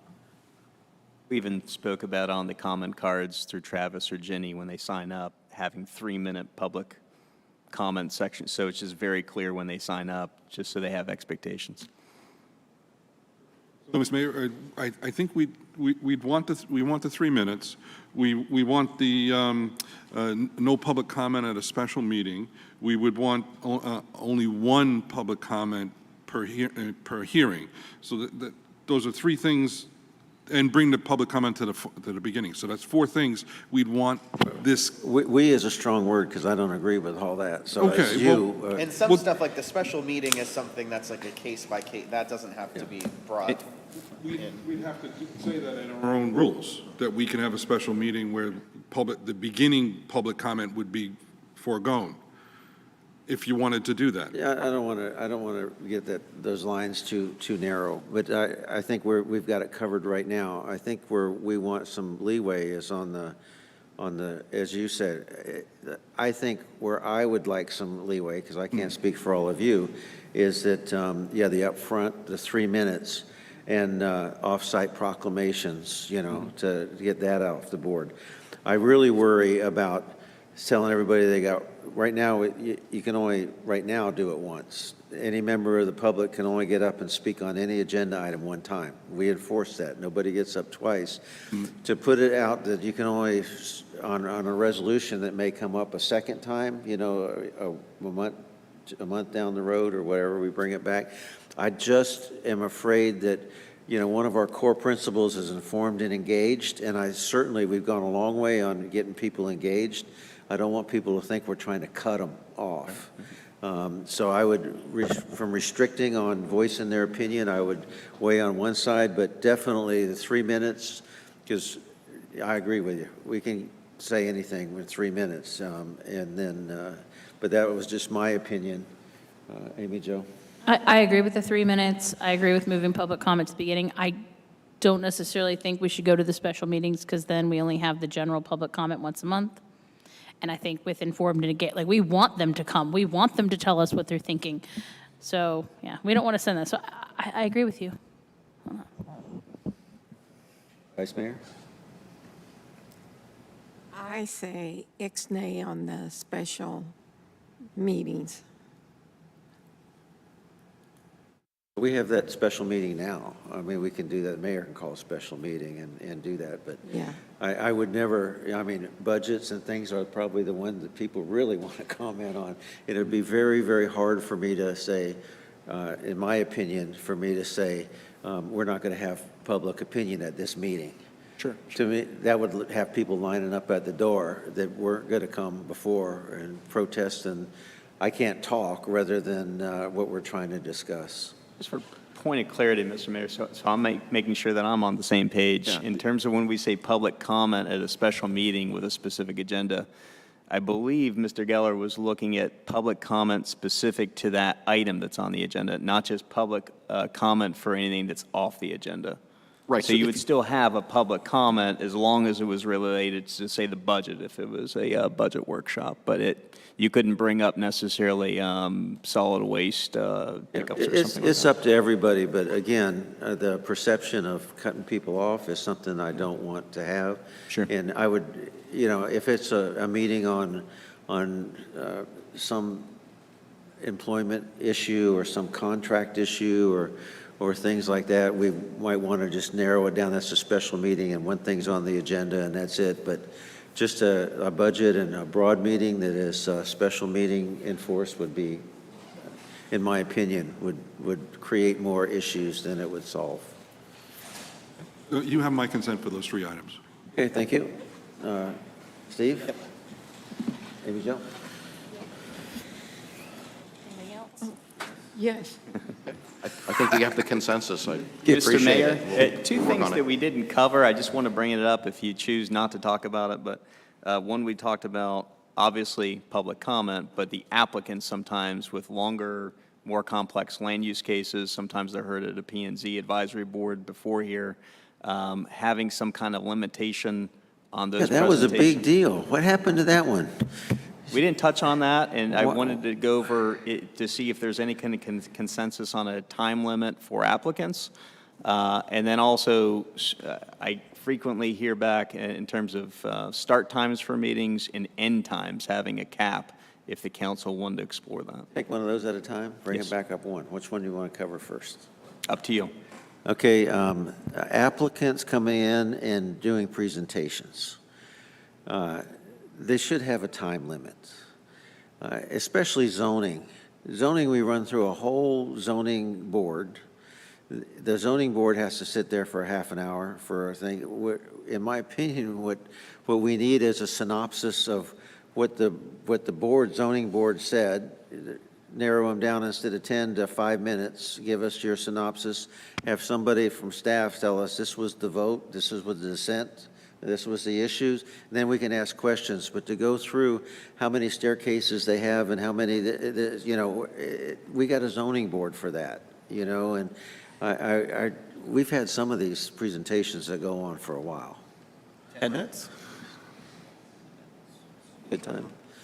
And 2 minutes on rebuttal, because remember the rebuttal, and the rebuttal's at the end, not after each person gets up and says something. So you want 5 or 10? It's up to you. We're taking the information Spitball and in. all this stuff, right? Okay. I don't see any problem limiting to some time limit. And I don't see any problem limiting a rebuttal to some time limit. And I don't have a problem with 5 and 10. I don't have a problem with that. And again, if we say a certain amount, we can always say you can have another, but they're going to fill up the time. If we're riveted by it, you can give them another 2 minutes. And it doesn't limit our questions. Yeah, no, We can no, ask no. questions all night. But what we don't get now is, and a lot of times the staff saying it was a 3-2 vote, and this is why the 2 didn't, because the P and Z board doesn't come here and say, and sometimes there were very important questions at the planning and zoning that need to be done. Amy Jo? I agree with that. I'm hesitant to put like a hard cap on the time limit, but I think you can say most things in 10 minutes. I mean, and if something's going, I think there should be a leeway that we have the ability to extend their time if something's taking longer than that. But for most people, I think for most presentations, they can get it done in 10. A little bit of pressure, they'll be all right. Are we only talking presentations, or are we talking from the beginning of the council meeting to the end? You want a 10-minute council meeting? No, it's just presentations. Barb's like, 10-minute council meeting, we done. You're on camera. You want to say that again? Is my microphone, there it is. I've been on both sides of this. I had a very complex matter come before Orange County a year ago. I was representing the Special Hearts Farm, and this, you may have read about it in the Orlando Sentinel. It's a farm for disabled adults who are no longer supported by Orange County Public Schools, and this farm was to give them employment. The tricky part was that this was in an Orange County rural settlement, and the residents of the rural settlement were opposed to allowing a dozen disabled adults to be living in little cottages way back on the farm, okay? So I was limited to 10 minutes making my case to the Orange County Commission, and then I was allowed 5 minutes rebuttal. This is after, we're talking, maybe 50 people came up to speak for and against. We had the whole disability community speaking in favor of it. You had residents speaking against it. Ultimately, I prevailed, but I would tell you, I felt very constrained by the 10 minutes and the 5 minutes rebuttal. I could not even address everything that was thrown out by opponents. But it all worked out. Anyway, I just give that to you as some guidance. That's how Orange County handles it. It's 10 minutes presentation, 5 minutes rebuttal. Again, if you want to adopt something similar to that, or again, the chair could have some, give some leeway to anyone who's speaking. Or could the staff say on the agenda before, when we get our briefing, we need to take, the staff can say we need to take another 5 minutes, so it's 15. But I'll give you the other side. We had an issue not too long ago where the public got up, and after every public member got up, there was a rebuttal from the attorney, right? And it should be at the end, it should be one shot, and I agree. shame on me, I should have said, sit down, and you can talk at the end, but I'd really like to have that in some writing, so people aren't saying, well, you gave this guy favoritism and that guy you didn't, and that's what I got back from that last time, so I would really like to see something that says like 10 minutes and 2 or 3 or 4. Well, is a rebuttal the same thing as a question from the public? No, everybody gets up and the public has comment. Right. And then the public will say, I don't think this is right and I don't think this is right. And instead of us saying, well, can you comment on that? We just say at the end, and again, that's on me, at the end, you'll have the chance to rebut that. And they would write it down and say, that question, this question, and then we would get their answers based on what the public put in. But it just narrows things down. And I come from a business where we built $100 million pavilions, and you couldn't do more than 8 pages. The CEO said, it's your job to narrow it down, not mine, and I think if we give people a certain amount of time, they'll get it right. And on the complex issues like zoning, they have all the time in the world to talk for an hour on zoning and go through every step. But we should utilize that committee to kind of streamline and give us a synopsis of what it is, Why you have the advisory board in the first place, Yeah. and then this is really the executive summary here. Yeah. As long as we Or give the you the minutes. option. The minutes from the We're all talking at the same Planning and time. Zoning Board. But on the P and Z thing, can we get more information from them? Can we either have one of them come or have staff break down the meeting? Preferably have one of them come, because I don't want anything getting lost in translation. But I think that would be really good to have them come and explain the thought process would be really helpful. Because I feel like we get the recommendation, but none of the thought process behind it. It's like, oh, well, they said no, but why? Here, a couple ideas is you could include the minutes of the previous meeting of the P and Z, say if it was just picking on land use items right now. So that might give you more of a summary to read before the meeting. And then you could also ask the chair or the vice chair, if the chair is not, available, to attend the council meetings and provide a short, 3-minute overview as well. That could be an I think option. that'd be great, but yeah. Yeah, I would just point out the caveat that the meeting's minutes may not yet be approved when it comes to you, depending on the timing of things. But still, even if they're unapproved minutes, that could really help you get a sense of how the meeting went and what the thought processes were of the various P&Z It's hard members. to ask questions of a minutes, I mean, Yeah. why Like, the did minutes are great. why did you vote against it, and when I call them up, they've got a real vicious, we did this because this and this and this. The last one was the trees at Ford Center, in the minutes it was an agriculture, and then we took the trees away, and it took some real explanation for us to understand, well, this is really the Ford Park and all that, so it's hard in the minutes to figure all that out. So I agree, if we could get somebody here, and at the least, if it's not a unanimous vote, give us what the dissenting opinions are, so we can ask those questions. So right now, you're looking for consent to limit their time and to have staff come to speak on any zoning issue or anything like that. Or the chair or vice chair. Chair, You're going to vice have chair, both, yeah. preferably. You would have a staff short presentation, a brief, and then the chair. Staff speaks to it now, but it doesn't really give us the chair or vice chair. I'm okay with that. Yeah. So you're looking for consensus, right? I'm looking for consensus. 10 and 5? 10 and 5? 10 and 5? 10 and 5? Yes. 10 and 5.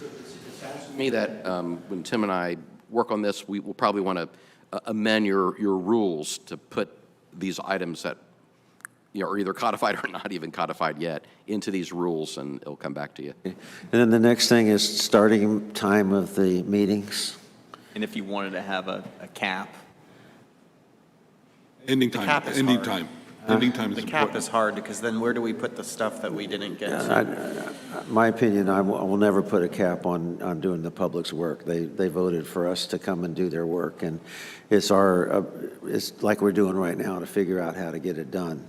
But I do think that if we could do 6:30, and we have staff that stays here between 5 and 7 in order to take care of us and all that.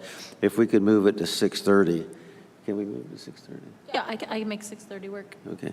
If we could move it to 6:30, that gets them out and on the road a half hour earlier. And I think that's probably the least we can do for the staff, I like 6:30. 6:30 is fine. Good. 6:30, consensus on 6:30. Was there a third item? Sorry? The third item? Didn't you have 3? No, just 2. Oh, just I 2. think we Okay. covered everything. Okay. Are we good? We're good. Thank you for that dynamic presentation. Thank you. And I don't know if I should stay up here for the next, which, Agenda item 3, discussion proposed charter amendments. You have 10 minutes.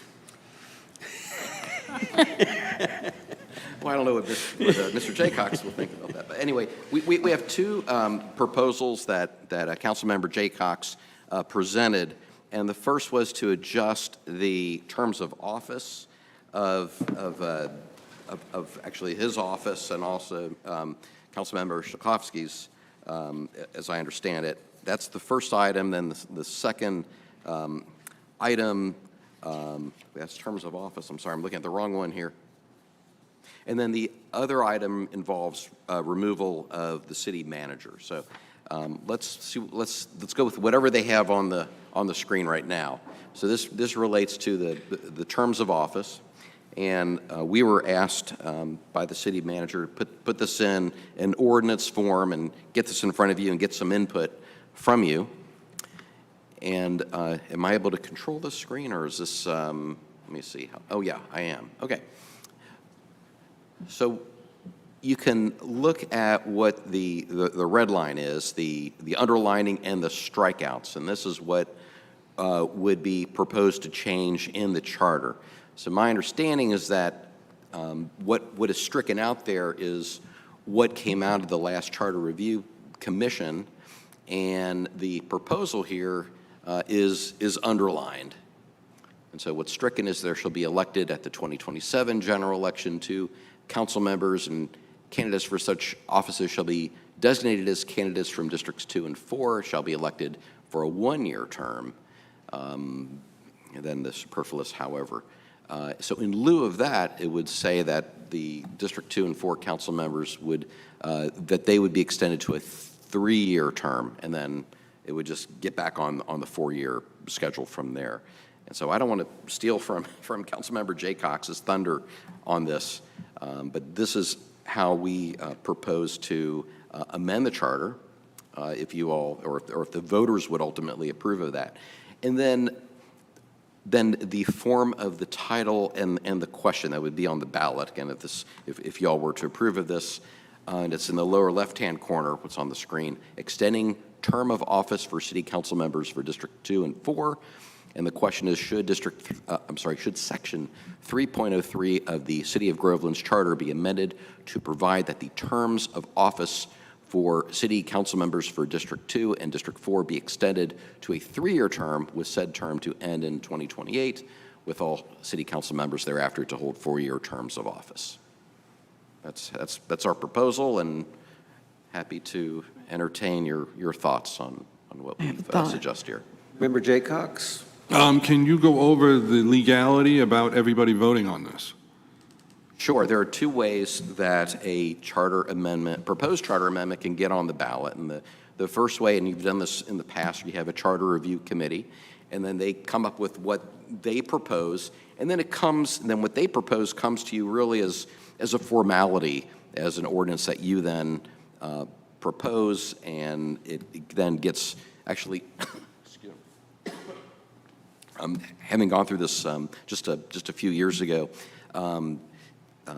you all do get one opportunity to give your input back to the Charter Review Committee, and then they give you a final ordinance with this type of information that I put on the screen here for you, and then it's really a pro forma vote at that point for you all to put it on the agenda, and I'm sorry, for that to go on as a referendum for a vote, then goes to the Lake County Supervisor of Elections, and with the request to put on the ballot. No one on the council would have to excuse themselves for any kind of ethical reason, correct? No, and I think there was a legal opinion given last time by Mr. Schaefer, and he was incorrect what he told you. Okay, so extending the terms of office, that is the Commission on Ethics has ruled on this more than once. Okay, and what they say goes. That is a public benefit. Okay, it is so. Conflict of interest in voting is when something inures to your, in the words are special, private gain or loss. And the way the Commission on Ethics has interpreted that is extending the term of office is not a private gain or loss. It is a public office. It is public in nature, and I would submit that the council district 2 and 4 members not only should vote if this were to come before you, they really must vote on this. There is no conflict of interest. They must vote on it. But I think your original question was, there actually are two ways for something to get on the ballot, and the Charter Review Commission is one way. But you also have the direct approach, if you want, that a majority of you can vote to put something on the ballot without having a Charter Review Commission. So it's really your preference. It's legal either way. Okay. With the Charter Committee, if we brought the Charter Committee back in, we had one of their representatives here in the last meeting that we had, and they said that they were instructed that they could not consider a 3-year term.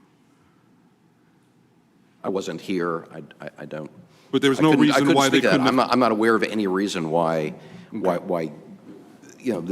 amending the charter is a legislative matter. The terms of office that's a legislative matter, and I don't know the thinking behind that, and I learned that for the first time this morning. Okay, this isn't about District 2 or District 3. It's not about a councilman. It's about saving the city money. And in what we're facing right now, every time we have a chance to save the city money, we really need to save the city money. I don't have a problem if we want to bring back the Charter Committee and have them work on this and bring it back to us and do it that. I'm okay with that perfectly.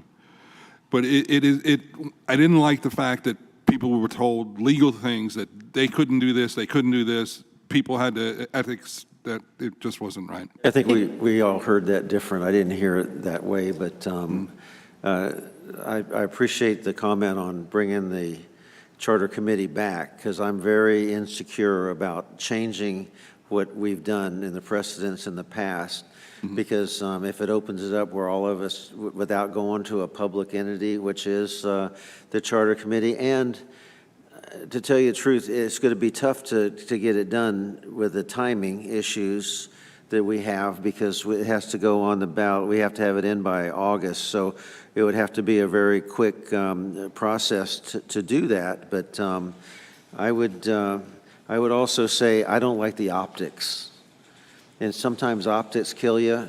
If the Charter Committee, rather than you, who is getting voted on, says, okay, we're okay with it, that's the Charter Committee making the recommendation instead of somebody that is absolute.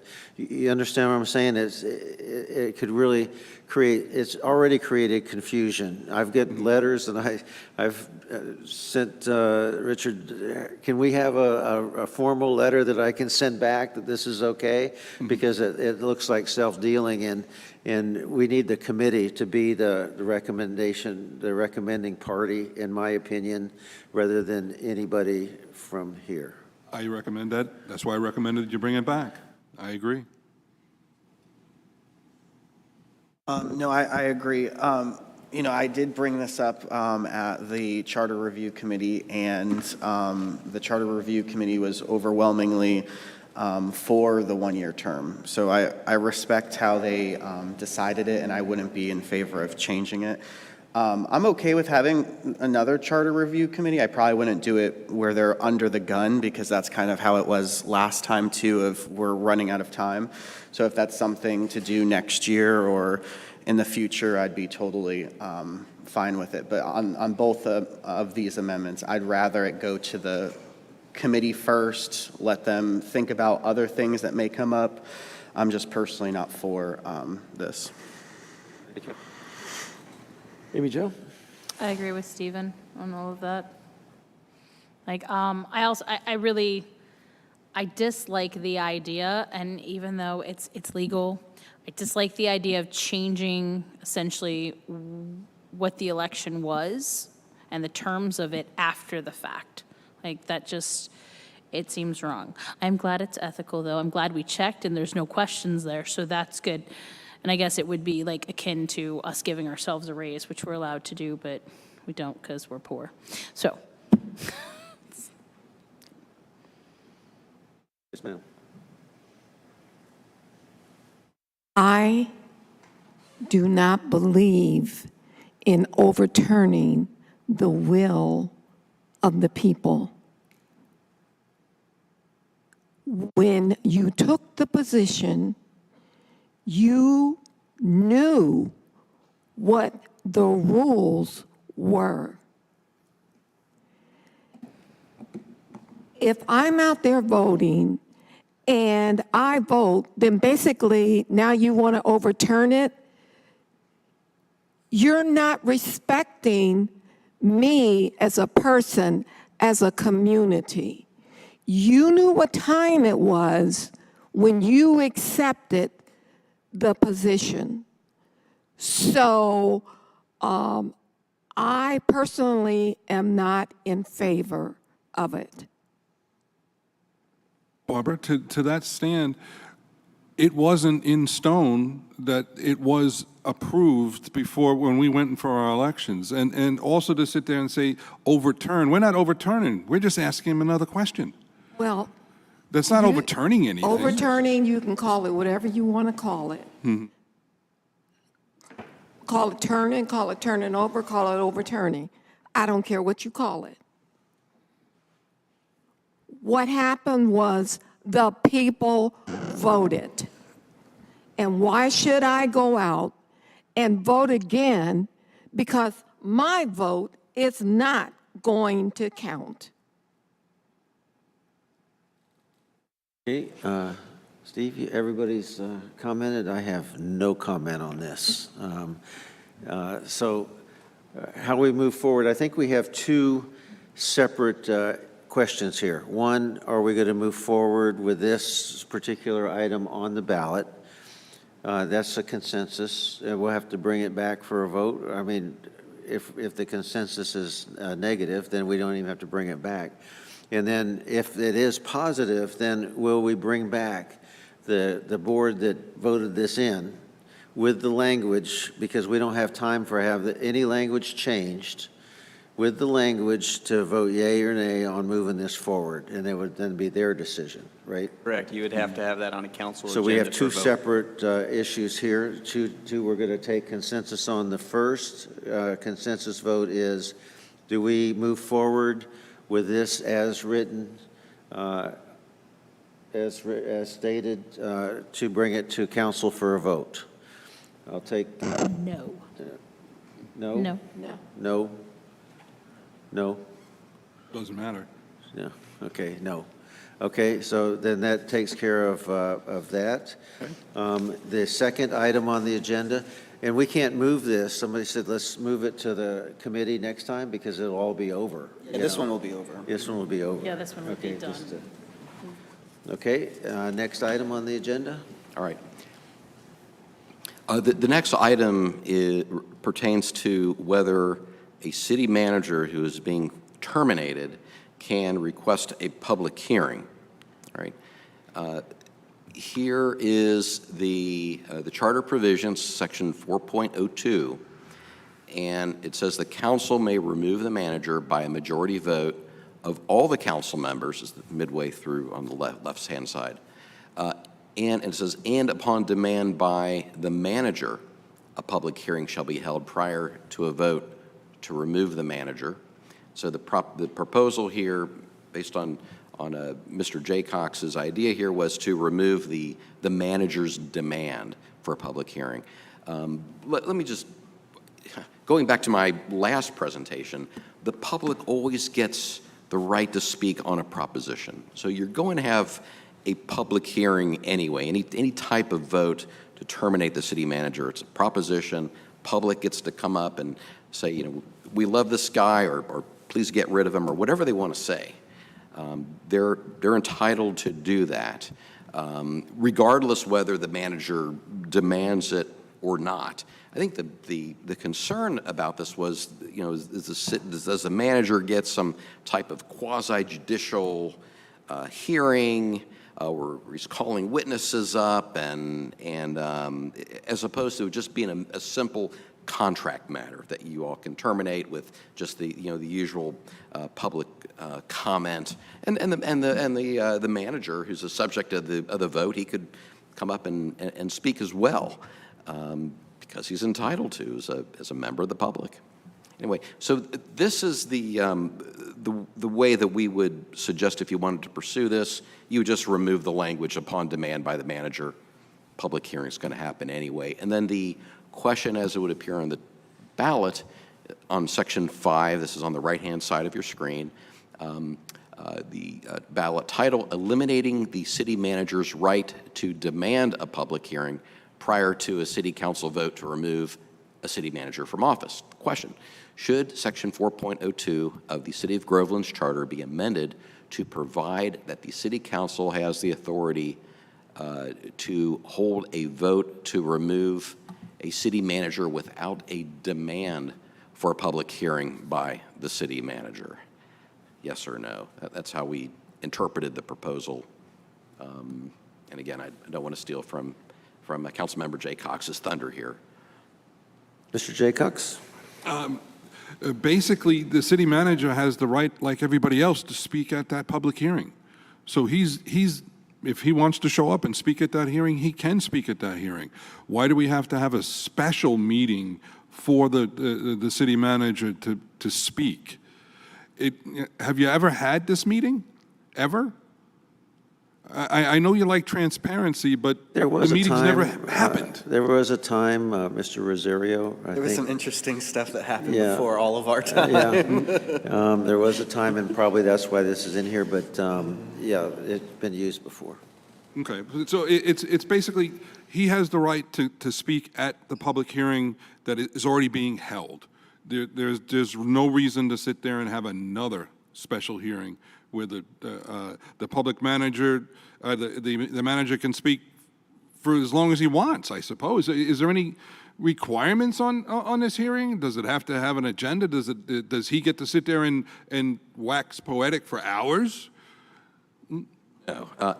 A public hearing, again, I go back to my first presentation. You know, it is a proposition. When there's a proposition, public can speak on it. I view it as a matter of contract. You have the ability to hire and fire at will, for cause, without cause. And it's up to you. If you feel things are not going well, then you terminate the contractual relationship. But I understand the fear that this was going to require some type of quasi-judicial evidentiary hearing. I mean, charter does not say that expressly, and I would contend that there's no requirement to have that kind of hearing. It's just a matter of how you want to exercise your right to contract or not contract with an individual. I don't know if this was worded how you think it, because this says the council may remove the manager by a majority vote of all the council members, and a public hearing shall be held prior to a vote to remove the manager. So all we got rid of was upon the demand of the manager. So now we're required to have the meeting. There's already a hearing. You're already required to have a hearing because it's a proposition that's coming before you.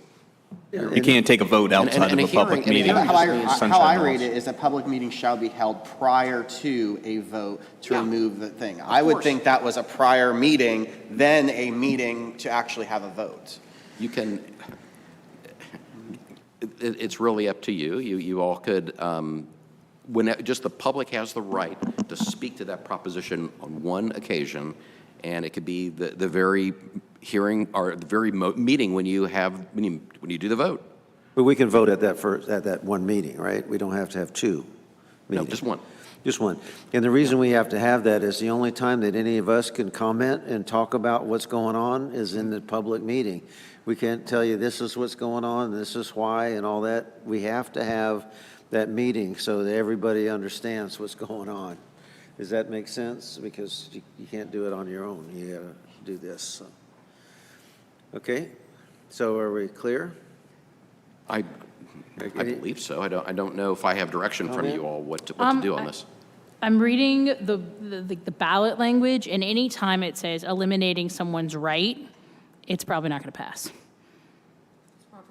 It's not going to pass. Like, most people are not going to vote to eliminate someone's right to pretty much anything. Like, people don't jump on that. Just the language there is pretty, like, you're eliminating the city manager's right. Most people aren't going to read past that.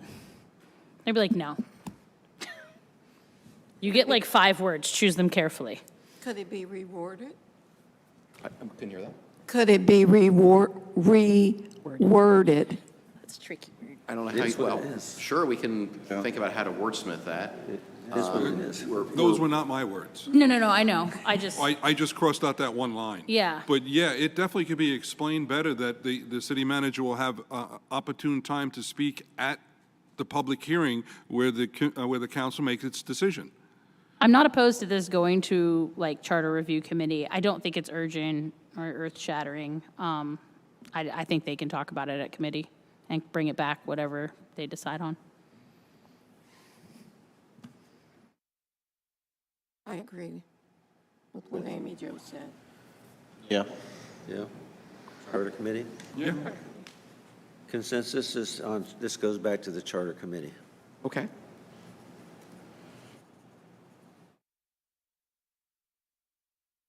Now, this one can be hashed out as long as they want. Yeah, this one's not time sensitive. Yeah, it's not a rush. They can go over other things and. Okay. That's conclusion of our agenda. We'll open it for comment. Any further comment from the, Yeah, I have a general comment about the internet and what the internet says about meetings and about things that are proposed and things like that. The internet's always wrong.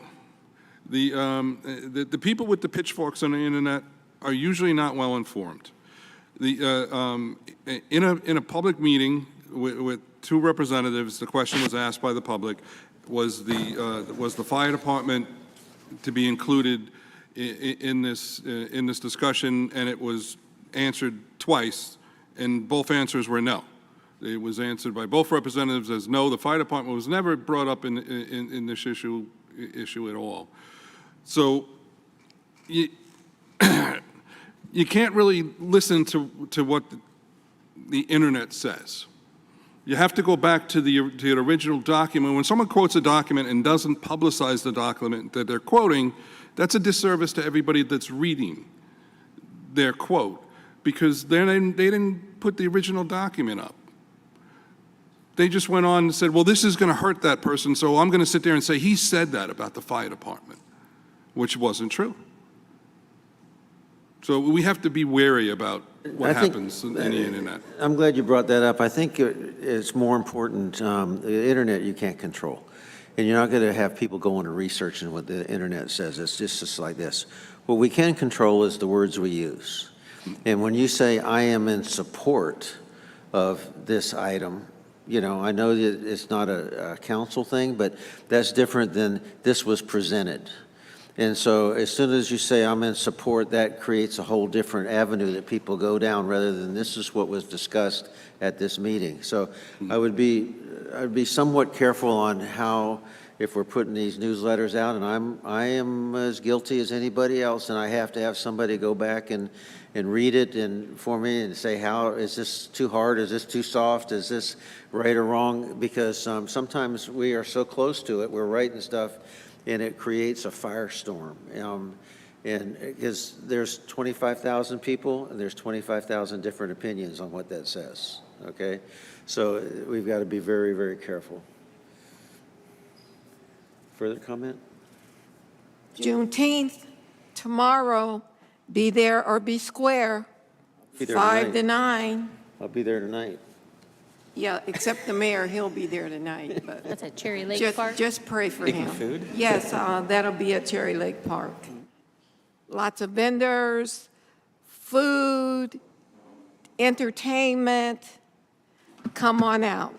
Juneteenth is not just for black folks, it's for all folks. Try to get Samantha to come with the baby, so.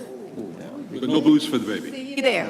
For Samantha or the baby. No booze for the baby. And congratulations on the new baby, because we Thank haven't you. seen you since. I'll show you so- pictures afterwards. Hey, Amy Jo, any further? I'm good. I have a comment for the city manager, acting city manager. We need to really, we really need to look at our financial reporting. I've gone through, and I had a whole presentation that I'm not going to go into today, but our financial reporting isn't always correct. It isn't always concise. And when I go to a narrative and it says, we do not do, we've asked 100 times to have monthly reports and quarterly reports. We do not do budgeting reports quarterly, or that's a statement in a narrative that, hey, that's, I have a big problem with that. As we're moving forward and we've got to find $6 million, we need to really understand on a monthly basis where it's going and what's happening. And I could give you 100 examples in that financial report on why we need monthly reporting, because it says we're up 500,000 or we're down 500,000 in that month over a previous year. We need to know why, and that should be in the narrative. But to have a finance say, we don't do quarterly reports, we don't do monthly reports, after all the discussions we've had over the past year and a half, if that stake is in the ground, I think that the council needs to have a say-so in that at the next meeting. Yes, Mr. Mayor, just as a friendly reminder to everybody, we have another workshop next week for budgeting, mostly focused on utilities. That's really the meat of the presentation. But we have a few items leading up to that, because this is our first budget workshop of the season, just to make sure that we're all on fair playing ground. We have a financial health overview. We're going to be reviewing metrics such as our debt summaries for both general fund and utilities, looking at our debts related to our revenues in terms of where that percentage shakes out, where we're at in terms of a structurally balanced, how our recurring expenses and revenues stack up, along with reserve capacity, going about paying off our debts in a timely manner. Things of that nature, just basic fundamentals. The second item that we do have, to your point, Mr. Mayor, is the review of our financial reports and the formatting of those. We've had, I can't think of how many individual briefings and meetings where we've had. There is a charter language in terms of what the reports should be provided in terms of from the city to the council. I want to go over that as a group so we get all the feedback, and hopefully we land the plane on that and everybody is on the same page, everybody's getting what they want. That's my goal. The third item that we have on the agenda is the schedule of the budget workshop. There's various workshops and then adoption hearings that have to take place ultimately no later than September, so because the new fiscal year starts October 1st. So we'll go over the calendar and make sure that we're all on the same page on that, and if we need to make any changes, we'll do that in the workshop. And then the last one is the actual Utilities Enterprise Fund. Just to reminder that last year's budget workshop, it was quite lengthy, but we never got around to the utilities budget. We never talked about CIP. So we want to make sure that we hit the ground running with this budget cycle and make sure that we address utilities, obviously. Tim, could you offer to all of us the chance to review our publications, especially involving AI? I hope all of you took that seminar on Wednesday.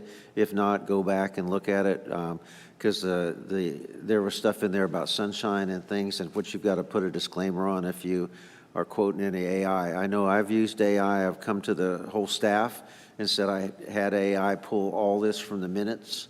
I need you to go check these numbers, and some of those numbers were right, some of those numbers weren't quite correct. And also offer to the council the ability to get true cost. We can talk about cost of safety, but in that cost is also capital. It's not just operational. And so we need to quote the right things, because I would hate to come out and say it's 92% and somebody else say 85 and somebody, it just confuses the public, you know, as we're moving forward and trying to decide There this are stuff. some training opportunities, Mr. Mayor, and I'd like for IT to get involved in that, certainly in terms of artificial intelligence and how we're pulling for that for reports and sourcing. All that's new, so it's fair for all of us to, you know, again, be on the same page and get some training on that from a fundamental perspective. The second thing is use this as a resource. We have a communications team. We have department directors that are on standby. If you have a question, if you have numbers that you're trying to verify, go through me, and I'll make sure that you have all the resources that you need. We'll put time on it. We're here to serve you. Mr. Mayor, did we miss a consensus item that you were asking for, where you wanted to have the finances monthly and tell us if we're in budget or not in budget? We voted on that about 6 times. I can show you the thing. So, I mean, right now, it's not any longer, and I'll be honest with all of you, I've asked for an opinion on if this council can go out and hire its own contract like we do for auditing and stuff to get things done. We're so strapped. I mean, we've had things on the agenda since the 5th of January that haven't come to fruition and all that, and it's holding the city up. And we're awaiting that opinion, and it'll come back for all the discussion, so I don't know if it's legal or not, but we have to get things moving forward that we voted on and said we're going to do it. We got to do it because we told the public we're going to do it, and without follow through, the credibility of this this group is in question. So, Got something to say about that? Mr. Mayor, yes, ma'am. I have 2 more items. Oh, I'm sorry. Go ahead.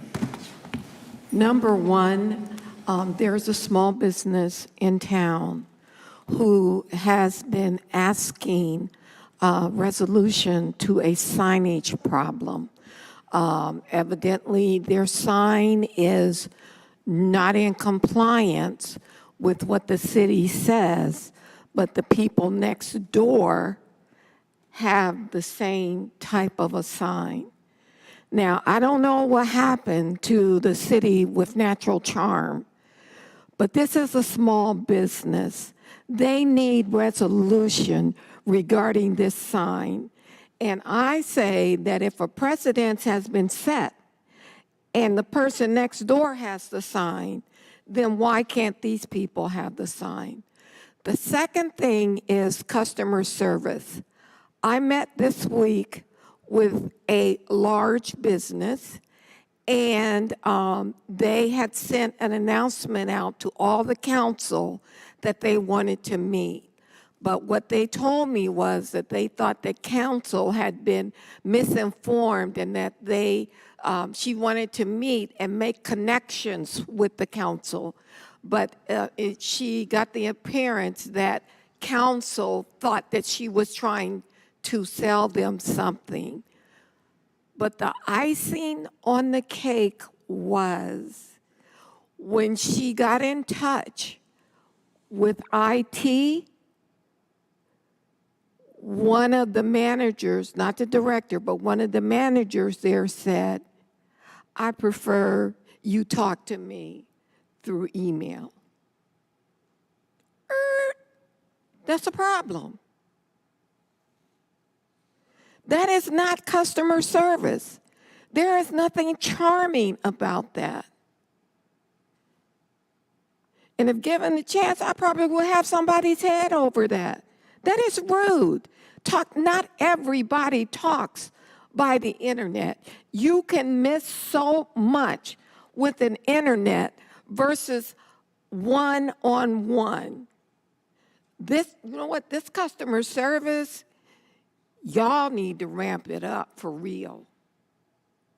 That is rude. I prefer you talk to me by email. That's all I got to say. Vice Mayor Gaines, I'll get with you to get some more information on that and look at that with our team. I would agree. As frequently as we could have in-person communication, there's always a lot more that could be communicated in that form versus digitally. I would agree. Okay. Thank you for that. Any closing comments, Mr. Attorney? I think Tim relayed a question that I had to all of you. Do you want me to attend the budget workshops? I don't know what your history has been with, you have the city attorney attend all workshops, or, I mean, if you're not conducting business, if you're just talking priorities, do I really even need to be there? Maybe what we do is take the video and shorten it down to the finals, and you can tell us. I mean, these things are long, and I don't know that we need a legal opinion on the budget until we get it to the final stages. You might have questions that come up during the meeting, but we could document that and pass that along to the attorney so that you're getting answers before you ultimately vote. Because, yeah, in the workshops, it's feedback, questions, it's not action. Especially budgets. I mean, it's pretty dry. And so, Good way to save money. Yeah. give you cliff notes. So I will not see you next week then. Okay. Okay, thank you. All right. Thank you. Meeting adjourned.